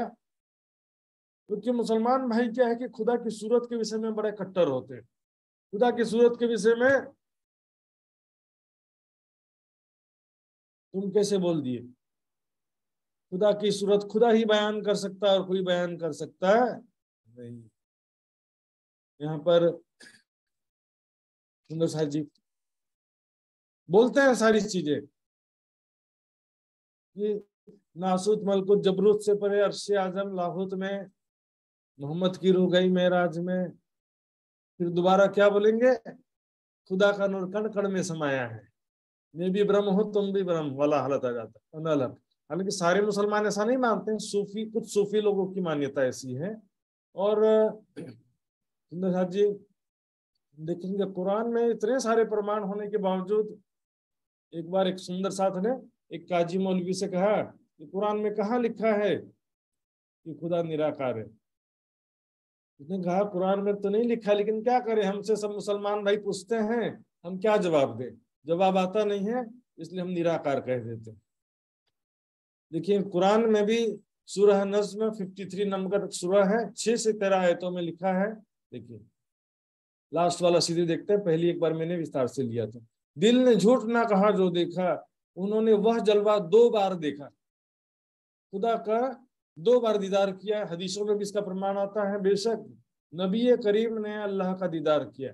नबी सल्लल्लाहु अलैहि वसल्लम मोहम्मद साहब ने अल्लाह का 2 बार दीदार किया। इसमें फिर क्या होता है, उसमें भी विवाद आता है कि शरीर की आंखों से देखा कि दिल की आंखों से देखा। तो उसने कहा कि एक जगह आता हदीस में कि अपने कल्बे मुबारक से 2 बार देखा। कल्ब ने हृदय, अपने हृदय में से 2 बार देखा उन्होंने। दूसरी जगह आता है कि उन्होंने एक बार अपनी आंख से और एक बार अपने दिल से देखा। देखने में भी बड़ा कंट्रोवर्सी हो जाता है, क्योंकि जो बात हदीसों में कहाँ लिखी है, एक बार कहा कि दोनों बार कल्बे मुबारक दिल से देखा, फिर एक बार आंख से एक बार दिल से देखा, लेकिन 2 बार देखने का तो प्रमाण है। यदि खुदा का स्वरूप ही नहीं है, निराकार है, तो 2 बार क्या देखा उन्होंने? फिर एक हदीस में आता है कि मैंने नूर को देखा। तो नूर क्या है? और मोहम्मद साहब ने उनको बताया कि मैंने नूर को देखा, और मोहम्मद साहब ने शॉर्ट में संकेत में बताया, क्योंकि वो समझने के योग्य नहीं थे, इसलिए तो शॉर्ट में संकेत में बताया ना। फिर नूर का मतलब क्या होता है? सिर्फ लाइट समझते हैं, प्रकाश। वाणी में क्या कह दिया? नूर नाम रोशन का दुनी जानत यो कर, सो तो रोशनी जिद अंधेर की दुनी क्या जाने न दुनी बिगड़। प्रकाश नहीं है वो। नूर का मतलब होता है सौंदर्य, कोमलता, सुगंधी, प्रेम, चेतनता, आनंद। इसमें तमाम गुण होते हैं नूर में। राज्य में आज को क्या कहते हैं? नूर जमाल। जमाल मतलब बहुत ज्यादा सुंदर, अद्वितीय सौंदर्य से युक्त, नूरमय स्वरूप वाला। यहाँ पर मैंने बताया था आदम पैगंबर को शफीउल्लाह कहा जाता है, हजरत आदम शफीउल्लाह, यानी खुदा जैसी सूरत वाला। यदि खुदा का ही सूरत नहीं है तो आदम का सूरत कैसे हो गया? फिर यदि खुदा निराकार है तो 90,000 हर बातें किसने कहा? हवा से आवाज आई। फिर एक जगह लिखा है कि वही है जिसने आकाशों और धरती को 6 दिनों में पैदा किया, फिर अर्श पर विराजमान हुआ। अर्श क्या है? जिस पर विराजमान हुआ। अर्श का अर्थ क्या लेते हैं वो? सिंहासन। जबकि अर्श का मतलब परम धाम या रंग महल से लिया जाता है। तो क्या कहते हैं? सिंहासन पर विराजमान हुआ। यदि खुदा निराकार है तो सिंहासन की भी क्या जरूरत और धाम की भी क्या जरूरत? उसमें साहब जी सब अनुमानित अर्थ चलता है। वह ऊंचे दर्जे वाला अर्श का मालिक है। अर्श कई जगह लिखा हुआ। फिर कहते हैं कि हदीसों में, कुरान में लिखा है कि उस दिन बहुत से चेहरे तरोताजा प्रफुल्लित होंगे, अपने परवरदिगार को देख रहे होंगे। यदि खुदा निराकार है तो उसको कैसे देखेंगे? लाइट देख रहे होंगे उस समय। कयामत के दिन तुम अपने अल्लाह का दीदार करोगे। और एक जगह तो कह दिया तुम रब से कलाम भी करोगे, बेहिजाब दीदार भी करोगे, बातचीत भी करोगे, दीदार भी करोगे। तो खुदा का यदि स्वरूप ही नहीं है तो बातचीत कैसे करेंगे और दीदार कैसे करेंगे? हालांकि कृष्ण सर जी ये ब्रह्मात्माओं की बात है। परम धाम में राज्य से हम प्रेम भरी बातें करेंगे, राज्य का दीदार करेंगे, उसकी बात है। सुंदर सर जी ऐसे ओल्ड टेस्टामेंट बाइबल में भी लिखा है कि परमेश्वर ने मनुष्य को अपने प्रतिकृति के रूप में बनाया है। परमात्मा ने मनुष्य, आदम शफीउल्लाह का मतलब भी वही होता है कि खुदा ने क्या कहा फरिश्तों को, जब मिट्टी ले आए अपनी परछाई दिखाया, बोला इस परछाई के जैसा पुतला बना दो। तो इस कारण तो उसको शफीउल्लाह कहते हैं ना। मनुष्य को परमेश्वर ने अपनी प्रतिकृति के रूप में बनाया। सुना शाह जी, तो इस प्रकार से सारा प्रमाण तो है, लेकिन थोड़ा सा शांति से सुनना तो पड़ता है ना। जल्दबाजी में नाराज होकर चले जाएंगे तो कैसे चलेगा? अपने घर चला गया, कहता मैं 2 महीने तक चर्चा सुना फिर भी मेरी आत्म निर्मल हुई, न पानी पीऊंगा न खाना खाऊंगा। मैं अपने ऊपर नाराज हो रहा है क्योंकि परम धाम की निर्मल आत्मा है उसके अंदर भी। उत्तम दास जी कहते हैं प्राणनाथ जी से, प्राणनाथ जी आदेश दीजिए, मैं जाता हूँ उनसे माफी मांग के उनको बुला लाता हूँ, गलती होगी माफी मांग लेंगे। प्राणनाथ जी ने कहा ना, गलती बोलोगे तो सिद्धांत भी गलत सिद्ध हो जाएगा। तुम्हारी गलती के तुम माफी मांग सकते हो, लेकिन सिद्धांत को गलत नहीं बोल सकते। मैं माफी मांग सकता हूँ, मैं चरणों में प्रणाम कर सकता हूँ, लेकिन सिद्धांत जो है उसको गलत कैसे बोल सकते हैं? सत्य ज्ञान को गलत नहीं बोला जा सकता। कहते चिंता मत करो, 2 महीने तक चर्चा सुनाए उसने, नहीं रह सकेगा घर में, बेचैन होकर व्याकुल होकर के दौड़ा आएगा। और ऐसे ही हुआ। सुंदर साहब जी दूसरे दिन दौड़े हुए प्राणनाथ जी के चरणों में आ जाता है दौड़ते हुए, और प्राणनाथ जी के चरणों में कहता है, हे श्री जी साहेब जी, मुझे क्यों ना समझावत, मुझे क्यों नहीं समझाते हो? मैं अब 2 महीने से चर्चा सुन रहा हूं, मुझे अभी भी क्यों पहचान नहीं होती है? मुझे कृपया करके आपके चरणों की आशा है, मुझे अच्छी तरह से सत्य ज्ञान की पहचान कराइए। तो प्राणनाथ जी कहते हैं 8 दिन देवचित्त, 8 दिन यानी कुछ दिन तक, कम से कम 8 दिन तक एकाग्र चित्त होकर के ध्यान से चर्चा सुनो। वो भी सिर्फ एक प्रहर, दिन में 24 घंटे में ओनली 3 आवर्स, 3 घंटे केवल चर्चा सुनो, फिर देखो तुम्हारी आत्मा अवश्य जागृत हो जाएगी।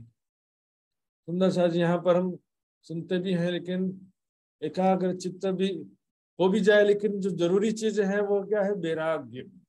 राजा परीक्षित ने 7 दिन में वैकुंठ की प्राप्ति कर लिया। सुंदर शाह जी, नॉट इजी, इतना आसान नहीं था वैकुंठ प्राप्त करना भी, लेकिन उनको पता चल गया था कि 7 दिन बाद मेरी मृत्यु होने वाली है। यदि हमको पता चल जाए कि डॉक्टर कह दे कि तुम अब 7 दिन बाद तुम्हारी मृत्यु होने वाली है, तो मैं क्या करूंगा? संसार से सबको धीरे धीरे अपने चित्त की वृत्तियों को, मन को दुनिया से हटाकर धीरे धीरे एकाग्र चित्त करने का प्रयास करूंगा, यदि मुझे ज्ञान है, समझदारी है तो। सुंदर सर जी, मृत्यु का भान ना होने से अभी तो बहुत दिन जीना है, बहुत सारा काम करना है, हम सबकी स्थिति वैसी हो जाती है, एकाग्रता की कमी हो जाती है। इसलिए गीता में कृष्ण जी ने भी कहा कि ध्यान करने के लिए वैराग्य बहुत जरूरी है, क्योंकि वैराग्य के बिना मन एकाग्र नहीं हो सकता। वैराग्य क्या है? संसार की नश्वरता, दुख रूपता का ज्ञान होना, संसार अग्नि के समान लगना, संसार की कोई भी चाहना ना होना। तब एक दिन चर्चा सुनते हुए जहान मोहम्मद ने प्राणनाथ जी से प्रश्न किया, मुर्दे क्यों कर उठेंगे बखत रोज कयामत? कयामत के समय कब्र से मुर्दे किस प्रकार उठेंगे? क्योंकि कुरान में लिखा है कब्र से मुर्दे उठेंगे। अब सुंदर साथ में भी जो प्रचलित विचारधारा है थोड़ा सा डिफरेंट यहाँ पर मैं रखने जा रहा हूँ सुंदर साथ जी, तो कृपया थोड़ा ध्यान से प्रमाण भी देखेंगे और ध्यान से सुनेंगे। यहाँ पर कब्र से जो मुर्दे उठने की बात है वो दूसरा सुर से रिलेटेड है। असराफिल का जब दूसरा सुर फूका जाएगा तब कब्र से मुर्दे उठेंगे, ऐसा कहा गया सुंदर साथ जी। आइए इस विषय में प्रमाण देखते हैं।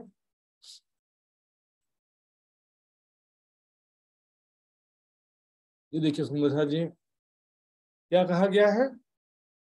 जैसे आज कल लोग जो है कारोबार में दुनिया के कामों में मशगूल रहते हैं, उसी तरह जिस दिन कयामत आने वाला दिन होगा उस दिन भी ऐसे ही मशगूल होंगे। किसी को अंदाजा नहीं होगा कि कयामत आने वाली है। यकायक कयामत आ जाएगी। कयामत अचानक आ पहुंचेगी और उनके होश खो देगी, फिर ना वे उसे हटा सकेंगे ना उन्हें मोहलत दी जाएगी। ये सुंदर साथ ये हदीस से रिलेटेड एक किताब है, इसका नाम है कयामत कब आएगी, बुक का नाम है। इसमें कहते हैं कि देखेंगे, मैं शॉर्ट शॉर्ट दिखा रहा हूँ। धरती आसमान हवा पहाड़ दरिया सब डरते हैं कि कहीं कयामत आज ही न हो। अब आते में जो मेन पॉइंट दिखा रहा था सुंदर साथ जी, ये देखिए यहाँ से देखते हैं। सुंदर साथ जी 5 मिनट ज्यादा हो जाएगा तो कोई बात नहीं है, प्रमाण बार बार देखने का अवसर मिलता नहीं है, तो जब पेज खोला तो देख लेते हैं। एक्स्ट्रा भी मैं दिखा दे रहा हूँ आपको। क्या लिखा है उस समय, कयामत के समय क्या होगा। शाम देश से एक ठंडी हवा चलेगी, उम्दा हवा भी लिखा है एक जगह, उम्दा यानी बेस्ट क्वालिटी की हवा चलेगी, जिसकी वजह से तमाम मोमिन खत्म हो जाएंगे। शॉर्ट में लिख दिया है। क्या लिखा है कि जो कोई भी मोमिन और मुस्लिम जहां कहीं भी होगा वहां पर, इसी में आता है, मैं दिखाता हूं आपको। ये देखिए, अचानक खुदा एक उम्दा हवा भेजेगा जो मुसलमानों के बगलों में लगकर हर मोमिन और मुस्लिम की रूह कब्ज कर लेगा। बगल मतलब छाती, हार्ट में। तो उम्दा हवा क्या, इश्क जो आएगा और ब्रह्म आत्माओं के हृदय में विरह उत्पन्न हो जाएगा, विरह से ब्रह्म आत्माओं के तन छूट जाएंगे, यानी उनकी आत्मा परम धाम पहुंच जाएगी। इस तरह से कितना सारा प्रमाण है सुंदर साथ जी, पढ़ने से कितना आनंद होता है। अब देखते हैं अशराफिल के विषय में जो बता रहा था मैं भी प्रसंग के अनुरूप। कब्र से मुर्दे उठेंगे, ये बात जो लिखी है वास्तव में ये बात अशराफिल के दूसरे सुर की बात है। अशराफिल का दूसरा सुर अभी तक नहीं फूका गया सुंदर साथ जी। और कब्र से मुर्दे जो उठने की बात है मैं बताऊंगा। अभी केवल ब्रह्म आत्माओं को जागृत बुद्धि मिली है, यह पहला सुर है। और दूसरे सुर में क्या होगा, सारी दुनिया को जब जागृत बुद्धि मिलेगी तब सारी दुनिया अखंड मोक्ष प्राप्त करेगी। तो जब दूसरा सुर फूका जाएगा, यहाँ पर पहला सुर की बात है, फिर कुछ दिनों के बाद सुर फूका जाएगा, दिस इज फर्स्ट, पहला सुर है, जिसे सुनकर सब इंसान बेहोश हो जाएंगे। हम बोलेंगे जागृत बुद्धि ब्रह्म आत्माओं को प्राप्त हो गई है, लेकिन दुनिया को तो प्राप्त नहीं हुई ना। दुनिया वाले माया के नशे में डूबे हुए, यह है पहला सुर। दुनिया वाले बेहोश हो जाएंगे और बड़े बड़े बड़े चट्टान भी हवा में चूर चूर होकर हवा में उड़ेंगे, अर्थात बड़े बड़े धर्माचार्यों गादीपतियों काजी मौलवियों का अहंकार चूर चूर हो जाएगा। शास्त्रार्थ में ज्ञान वार्ता में सभी पराजित होंगे। देखेंगे साथ, इसके बाद पहले सुर की बात चल रही है। सबसे पहले जो शख्स उसकी आवाज सुनेगा वह ऊंटों को पानी पिला रहा होगा, वो सबसे पहले वह शख्स बेहोश होगा, उसके बाद सब लोग बेहोश हो जाएंगे। फिर एक खुदा एक बारिश भेजेगा, ब्रह्मवाणी का अवतरण होगा। उसके बाद जो है यहाँ पर लिखा है कि औस की तरह होगा, फिर वो आदमी हो जाएंगे, कब्रों से मिट्टी के जिस्म बन जाएंगे, इस तरह से इनका अनुमान चलता है। फिर दोबारा सुर फूका जाएगा, ये है सेकंड, दूसरा सुर। तो अचानक देखते हुए सब खड़े होंगे और सब क्या होगा, इसी के विषय में लिखा, दूसरा सुर में सब खड़े होंगे। तो वाणी में और ये तक में सब जगह ऐसे ही लिखा है सुंदर साथ जी। देखते हैं सारा प्रमाण एक एक करके। क्योंकि कब्र से मुर्दा उठना अभी जो है केवल ब्रह्मात्माओं की जागनी हो रही है, इसलिए यहाँ पर तक में भी हम देखेंगे कब्र से मुर्दा उठना दूसरे सुर से रिलेटेड है। कुरान में लिखा है जब वह सुर फूका जाएगा तो उसी दम ये सब लोग अपनी अपनी कब्रों से निकल के परवरदिगार की बारगाह की ओर तरफ चल खड़े होंगे। दूसरे सुर में कब्र से निकलने की बात है सारी दुनिया की। मुर्दों को तो अल्लाह कयामत ही में उठाएगा, सभी वर्णन है उसमें। शाह जी और कुछ चौपाइयां आपको दिखाना चाहता हूँ।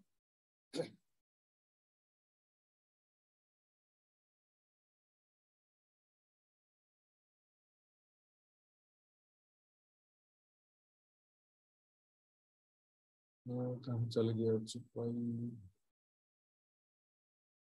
इसमें कहीं रखा था मैंने अभी। कोई बात नहीं, अभी आएगा, नीचे आएगा, मैंने देखा तो था, अभी याद नहीं आ रहा कहाँ चले गए।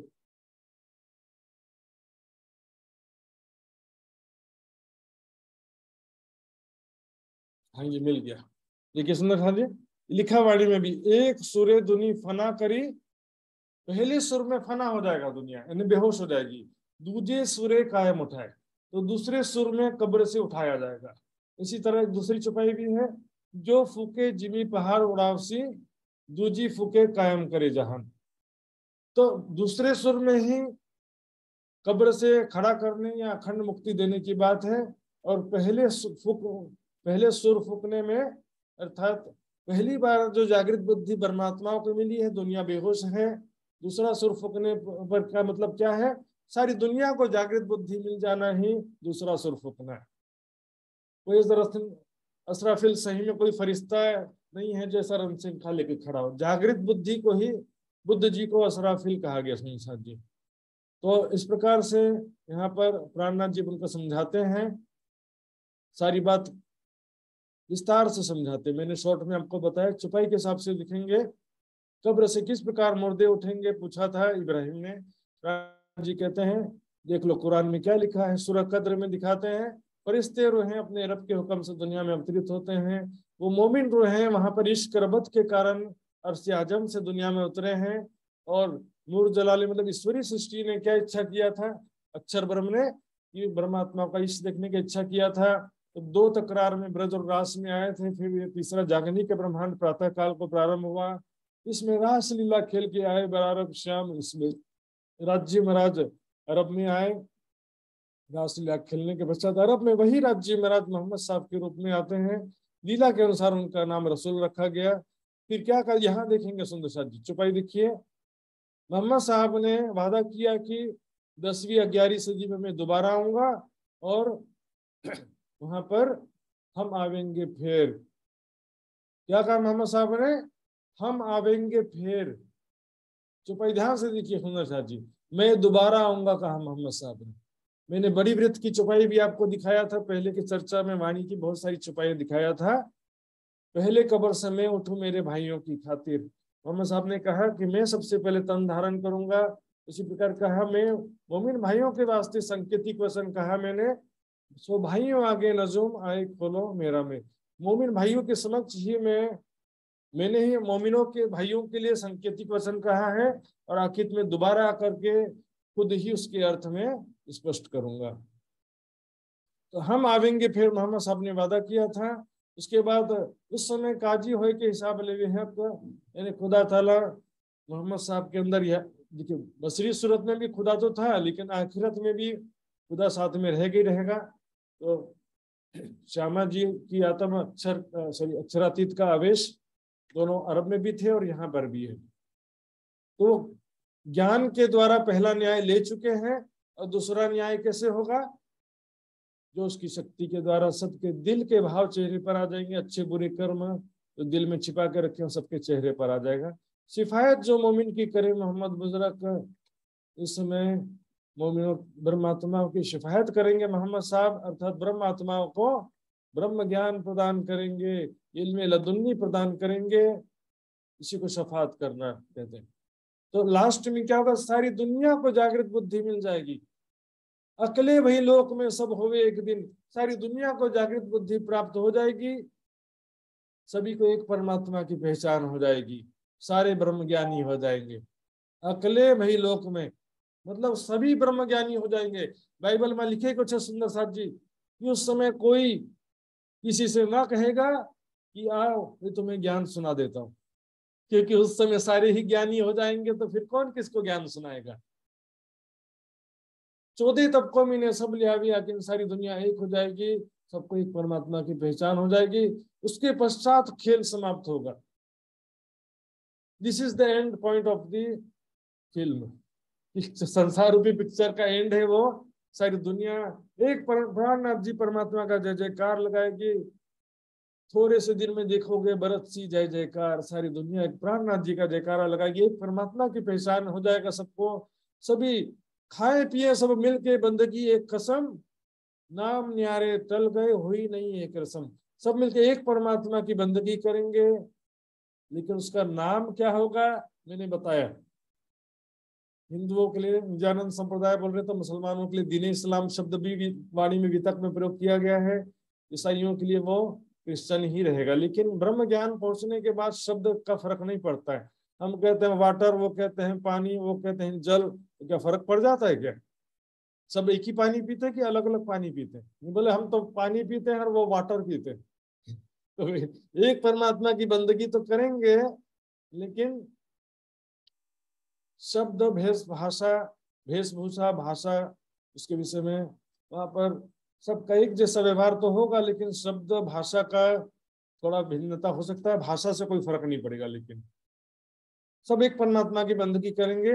उसके पश्चात अक्षर ब्रह्म अक्षरधाम में जागृत हो जाएगा, चौक करके उठेगा, तब धाम को याद करे। इसको याद करेगा? परम धाम। कैसे याद करेगा? जो इस संसार में उसने ब्रह्म ज्ञान के द्वारा, ध्यान के द्वारा जो भी परम धाम का अनुभव किया था, उसको याद करेगा। मैंने क्या देखा था परम धाम में, नवम दसवीं आकाशी में ऐसा ऐसा लीला होता, वहां पर भूल भुलवनी है, खड़ोकली है। ज्ञान के द्वारा समझा ना सारा। जागने के बाद सब याद करेगा, और उसको याद करते करते सारी जागनी लीला उसके चित्त में अंकित हो जाएगी, स्मृति में अखंड हो जाएगी। सुंदर साथ जी इसके विषय में देखिए, कुछ महत्वपूर्ण कलेक्शन है सुंदर साथ जी, ध्यान देंगे तो बहुत आनंद आएगा। नहीं तो नोट्स में भी बाद में देख सकते हैं, आपको नोट्स में भी मैं दूंगा ये सब। तो क्या लिखा है इस विषय में? कुरान में लिखा है, जिस दिन यह धरती दूसरी धरती से बदल दी जाएगी और आकाश भी, और वे सब के सब अल्लाह के सामने खुलकर आ जाएंगे। क्या कि देखिए, ये सारी लीला वैसी की वैसी अखंड होती। ब्रज लीला जैसी थी वैसी तो अखंड हुई ना, लेकिन वहां पर सब नूरमय होता है, यहाँ पर पांच तत्व का था। लेकिन लीला और स्वरूप तो वैसे ही रहेगा जैसा यहाँ पर है, लीला थोड़ी बदल जाएगा। पहले प्रलय करके उठाए लेसी तस्किन, तुरंत क्या होता है, प्रलय होता है, फिर वैसे का वैसा हृदय में स्मृति में अखंड हो जाता है। बाइबल में भी लिखा सुंदर साथ जी, स्वर्गीय देह है और पार्थिव देह भी है, परंतु स्वर्गीय देहों का तेज अलग है, पार्थिव देह का तेज अलग है। अर्थात सुप्रीम हिवन में जो वहां पर दिव्य शरीर है, यहाँ पर पंच भौतिक शरीर है, लेकिन वहां पर भी परमात्मा का स्वरूप है। आत्मा परमात्मा का स्वरूप है, क्योंकि परमेश्वर ने मनुष्य को अपनी प्रतिकृति के रूप में बनाया। तो मुर्दों का जी उठना भी ऐसे ही है। शरीर नाशवान दशा में बोया जाता है, विनाशी रूप से जी उठता है। अर्थात यहाँ पर नश्वर शरीर, नश्वर ब्रह्मांड समाप्त होगा, उसके बाद वो अखंड होगा। इस रास लीला के विषय में भी छुपाई था ना, फिर इत कल्पांत करके अखंड किए मैंने दिल। पहले कल्पांत किया, फिर अखंड होता है। मैं नींद से जागूंगा तब तो सपना को याद करूंगा ना, तो नींद से जागृत हुए तो सपना खत्म हो गया, फिर सपने को याद किया तो सारी स्टोरी उसके चित्त में अखंड हो जाती है। हम सब तो सोएंगे नहीं, परंतु सब बदल दिए जाएंगे। और ये क्षण भर में कैसे होगा? पिछली तुरही यानी जागृत बुद्धि का दूसरा सुर फूकते ही ऐसा हो जाएगा। एक ही क्षण में सबको जागृत बुद्धि मिल जाएगी, एक ही क्षण में सबको ईमान आ जाएगा, सब प्राणनाथ जी के चरणों में आ जाएंगे। इस प्रकार नए हम उसकी प्रतिज्ञा के अनुसार नए आकाश नए पृथ्वी की आशा देखते हैं। यह सब सुंदर जी अखंड मुक्ति स्थान का सारा प्रमाण है। तो वेदों में भी इसका प्रमाण लिखा है। वेदों में लिखा है, यजुर्वेद में, हमने पृथ्वी का यह देव यजन प्राप्त कर लिया है, इस वसुंधरा के दिव्यीकरण की साधना का निश्चय किया है। दिव्यीकरण के द्वारा इस पृथ्वी पर निवास करने वाले मानवों को हमेशा दिव्य जन बनाएंगे, इस पृथ्वी को हम दिव्य स्थली बनाएंगे। परंतु उसने साथ जी यहाँ पर इसी को बनाने की बात नहीं होती है, ये चेंज हो जाता है, पलक झपकते ही चेंज हो जाता है। काल माया से योग माया बदल जाता है, एक्सचेंज। जैसे आत्माएं ब्रज मंडल से रासलीला में गई, तो ब्रज मंडल तो काल माया का था, रास मंडल योग माया का। ब्रज लीला काल माया में हुई थी, लेकिन अभी अखंड है योग माया में। योग माया में कैसे अखंड है? सभी नूरमय स्वरूप में। और अक्षर ब्रह्म जागृत होने के बाद मोमिन बिलावी को जब ये कर याद जो ज्ञान के द्वारा समझा है उसको याद करेगा, क्योंकि याद तो उसको किया जाता है ना जो देखा है, और जिसको देखा नहीं है उसको याद कैसे करेंगे। तो जागृत होने के बाद याद करने की बात है। जो सपने के समान माया संसार रूपी खेल में उसने देखा और उसको याद करेगा। परम धाम के विषय में मूल मिलावा, भूल भुलौनी, खड़ोकली सबको याद करेगा। तब आठों बिस्त की उठ बैठी बुनियाद, आठों बहिस्त की बुनियाद हो जाएगी। जो ईमान ले आए के सोवे बीच कबर, सो चुभे नूर के चित्त में भूले नहीं क्यों है। तो बोलो श्री प्राणनाथ प्यारे की ध्यान देंगे। जो कोई भी ईमान ला करके मृत्यु को प्राप्त हुआ होगा, जो भी देखिए हम मूवी देखते हैं ना, तो उसमें जो बेस्ट कैरेक्टर होते हैं वो हमको याद रहते हैं, वो ये बहुत अच्छा रोल था, इसका बहुत अच्छा काम था, बेस्ट कैरेक्टर्स को याद रखते हैं, बेकार लोग को तो भूल जाते हैं। जो अच्छे कैरेक्टर हैं, जिन्होंने ईमान लाया, जिसने समर्पण किया है, उसको वो अक्षर ब्रह्म के चित्त में अंकित हो जाएगा। भूले नहीं हो क्यों कर, उसको कभी नहीं भूलेगा वो, उसके चित्त में वो नूरमय स्वरूप धारण करके अखंड हो जाएंगे। स्मृति में देखिए बेहद मंडल का नूर अलग है, कालमय में ब्रह्म सत्ता को भी नूर कहा जाता है, अक्षरधाम का भी अक्षर ब्रह्म का भी नूर अलग है, और परम धाम का भी नूर अलग है। तो नूर, नूर शब्द का मैंने व्याख्या किया था उस दिन फरिश्तों का विवरण में। 5 फरिश्ते नूर से मैंने बताया था कि भी ये नूर ब्रह्म सत्ता रूपी नूर से है, 3 फरिश्ते हैं, एक अक्षर की बुद्धि रूपी नूर है, एक राज्य का जोश रूपी नूर है। लेकिन कुरान में एक ही नूर समझ लेते हैं ना सब, उसका वर्णन ही ऐसा है। तो शादी ये चौपाइया मैंने दिखाया था आपको। भूले नहीं क्यों कर, पहले सुर पे दुनिया फना कर हो जाएगी, अर्थात बेहोश हो जाएगी। आज सारी दुनिया बेहोश है, क्योंकि जागृत बुद्धि मात्र ब्रह्म आत्मा को प्राप्त है, दुनिया को प्राप्त है अभी नहीं हुआ है। लास्ट में दूजी फूके कायम करे ध्यान, दूसरा सुर फूकेंगे तो कब्र से उठने का जो प्रसंग है दूसरे सुर से रिलेटेड है, पहले सुर से रिलेटेड नहीं है। ऐसा ही वर्णन गीतक में ही आगे 62वां प्रकरण में भी आया है कि सृष्टि के अंतिम समय में क्या होगा, शोर पड़ा आलम में दौड़ी सब खलक। ब्रह्मांड में ब्रह्म ज्ञान का शोर मच जाएगा, सारी सबको जागृत बुद्धि प्राप्त हो जाएगी, सारी दुनिया दौड़ते हुए अर्थात एक परमात्मा की बंदगी करने लगेगी, परमात्मा के विश्वास आ जाएगा। दौड़ते हुए कहाँ आएगी भाई, अमेरिका से दौड़ते हुए इंडिया तो नहीं आ जाएगी, और 8 अरब की जनसंख्या विश्व में सारे पन्ना जी कैसे आ सकते हैं। यहाँ पर दौड़ने का मतलब है ज्ञान विश्वास प्रेम में दौड़ लगाने की बात है। और मोमिन ब्रह्मात्माएं तो सभी जगह फैल जाएंगी, सभी जगह ब्रह्म ज्ञान सुनाएंगे, उनको दौड़ करके कहीं आने का जरूरत ही नहीं पड़ेगा। तो उस समय क्या होगा, शोर पड़ा संसार में, तब भया एक ख्याल, फिरस्ते सब पीछे फिरे, नींद उड़ी नूर जलाल। उस समय सारी शक्तियां वापस होंगी, जो बेहद मंडल से शक्ति आई, सुमंगला शक्ति, वो वापस जाएगी। ये सबसे बड़ा प्रमाण है सुंदर साथ जी। लोग बोलते हैं कण कण में कोई शक्ति नहीं है, और यहाँ पर ये जो दिख रहे हैं, ये देखिए तिल, संपूर्ण जगत में कण कण में फरिश्ता कहा गया। तिल जेताना तबक चौदे फरिश्ते, तिल जेताना खाली मकान। कण कण में फरिश्ता होने का मतलब है वही स्वाप्निक चेतना शक्ति कण कण में व्याप्त है। तो यह शक्ति वापस जाएगी सुमंगला शक्ति में, और जो अक्षर के मन की सुरता है वो अक्षर के मन में वापस जाएगी। तब नींद उड़ी नूर जलाल, अक्षर ब्रह्म जागृत होगा। तब याद किया सुपन को, उठी आठों भेस्त। तब यहाँ पर भी ऐसा ही वर्णन है, जागृत होने के बाद सपने को याद करेगा, तब आठों बहिस्त में दुनिया वाले अखंड हो जाएंगे। तो आठों बहिस्त में अखंड होने की बात कैसी है, देखिए नूर की नजरों चढ़े, अक्षर ब्रह्म की हृदय दृष्टि में सब अंकित हो जाएंगे, अक्षर ब्रह्म के चित्त में सब अंकित हो जाएंगे। तो 8 बहिस्त क्या, 8 दर्जा है, 8 लेवल है।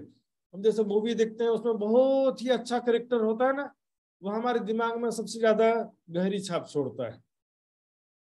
देखिए पहली बहिस्त में कौन अखंड होगा, जिसके अंदर इश्क भी होगा, ईमान होगा, इल्म भी होगा। ज्ञान विश्वास प्रेम तीनों चीज चाहिए। मात्र तारतम्य लेके सुंदर साथ बनने से कौन पहले बहिस्त में किसी का जीव अखंड नहीं होगा। ब्रह्म सृष्टि के जीव पहली बहिस्त में अखंड होंगे क्योंकि उनके अंदर इश्क ईमान इल्म होगा। दूसरी बहिस्त में ईश्वरी सृष्टि के जीव अखंड होंगे क्योंकि उनके अंदर क्या होगा, इश्क नहीं होगा लेकिन इल्म और ईमान तो होगा। एक एक कम होता जा रहा देखिए। कि सातवीं बहिष्ठ में कौन अखंड होगा? जिनके अंदर ना इश्क है ना इल्म है, मात्र विश्वास है, श्रद्धा है कि राज्य महाराज हमारे धाम के धनी श्रद्धा रखे हुए हैं, श्रद्धा पूर्वक सेवा पूजा करते हैं, सब करते हैं। तो उनको देखिए सेवा पूजा ऐसी चीज है, बिना श्रद्धा के भी करेंगे कर्मकांड के रूप में तो भी पुण्य तो प्राप्त होगा ना। श्रद्धा पूर्वक करेंगे, विश्वास पूर्वक, तो उसको शरीयत फिर भी नहीं कह सकते, क्योंकि निष्काम भक्ति, तरीकत की भक्ति को में भी सेवा पूजा होता है, लेकिन सच्चे दिल से होता है, बिना किसी संसारिक कामना के होता है वो। और हकीकत में भी तरीकत तो होता है, हकीकत में ज्ञान सहित तरीकत होता है, तरीकत में ज्ञान नहीं होता है। इस कारण क्या होता है कि जैसे मीराबाई, सूरदास, बहुत भक्ति था, बहुत प्रेम था, लेकिन परमात्मा की पहचान नहीं होने से उन्होंने विष्णु भगवान का टारगेट लिया। बहुत सारी योगी जन आज भी हजारों साल से ध्यान कर रहे हैं, लेकिन परमात्मा का ज्ञान नहीं होने से सभी हृदय चक्र में स्थित जीव चेतना वो निराकार परमात्मा मानकर उसका ध्यान कर रहे हैं। तो सुंदर साथ जी, श्रद्धा वाली भक्ति जो है, श्रद्धा जो होता है, ज्ञान भी नहीं है, प्रेम भी नहीं है, ऐसी स्थिति में फिर भी एक कैटेगरी तो ऊपर रहेगा, 7वें नंबर की बहिष्ठ रहेगा। और जिनको ना ज्ञान है, ना विश्वास है, ना प्रेम है, वो क्या करेंगे? 8वीं बहिष्ठ में पश्चाताप की अग्नि में जल के अखंड, लेसी सबों को भीष्ट में देकर अपनो ईमान, लास्ट में पिया के विरह से निर्मल किए, पीछे अखंड सुख जबन को दिए। इस प्रकार सुंदर साहब जी यहाँ पर 3 प्रकार से अखंड मुक्ति होने की बात कही जाती है। यूं उठेंगे मुर्दे कब्रों से क़यामत, इस प्रकार कब्र से मुर्दे उठेंगे क़यामत के समय में, प्राणनाथ जी समझाते हैं।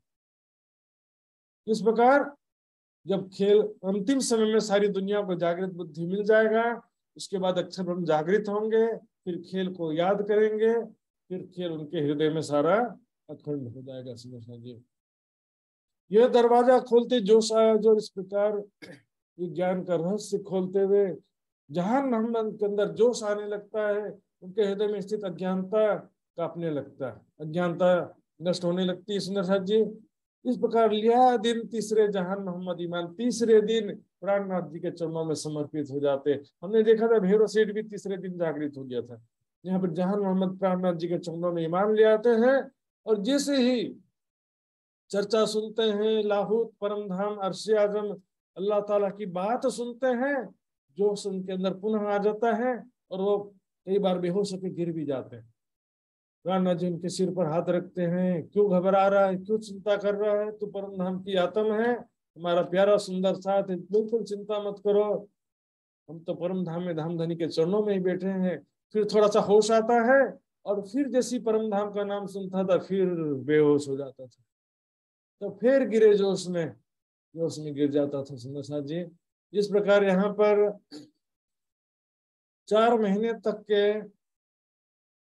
समय बीत गया। औरंगाबाद में 3 मुस्लिम कर्मचारी जागृत हो गए, अव्वल खान, मिहिन खान और जहान मोहम्मद। और इस प्रकार अब चौथा जो मुसलमान था, फतेह मोहम्मद, इसका सारा प्रसंग हम कल की चर्चा में सुनेंगे। सुंदर साहब जी ये बहुत ही दिक्कत हुआ फतेह मोहम्मद को समझाने में, और आगे किस प्रकार से जागरी लीला होती है वो सारा प्रसंग कल सुनेंगे। ये सुंदर साहब जी चौपाई दोहराते हैं। बोलो श्री प्राणनाथ प्यारी की जय। क्यों करते भोर हो ही, यूं करते भोर होई, लीला भई मास 4, लीला भई मास 4, नित्याने उत्सव कीर्तन, नित्याने उत्सव कीर्तन, हुआ साथ अंग करार, हुआ साथ अंग करार, हुआ साथ अंग करार। हुआ साथ अंग करार। बोलो श्री प्राणनाथ प्यारे की जय, धाम के धनी की जय, जय। श्री सुंदर साथ की जय। प्रणाम जी सुंदर से।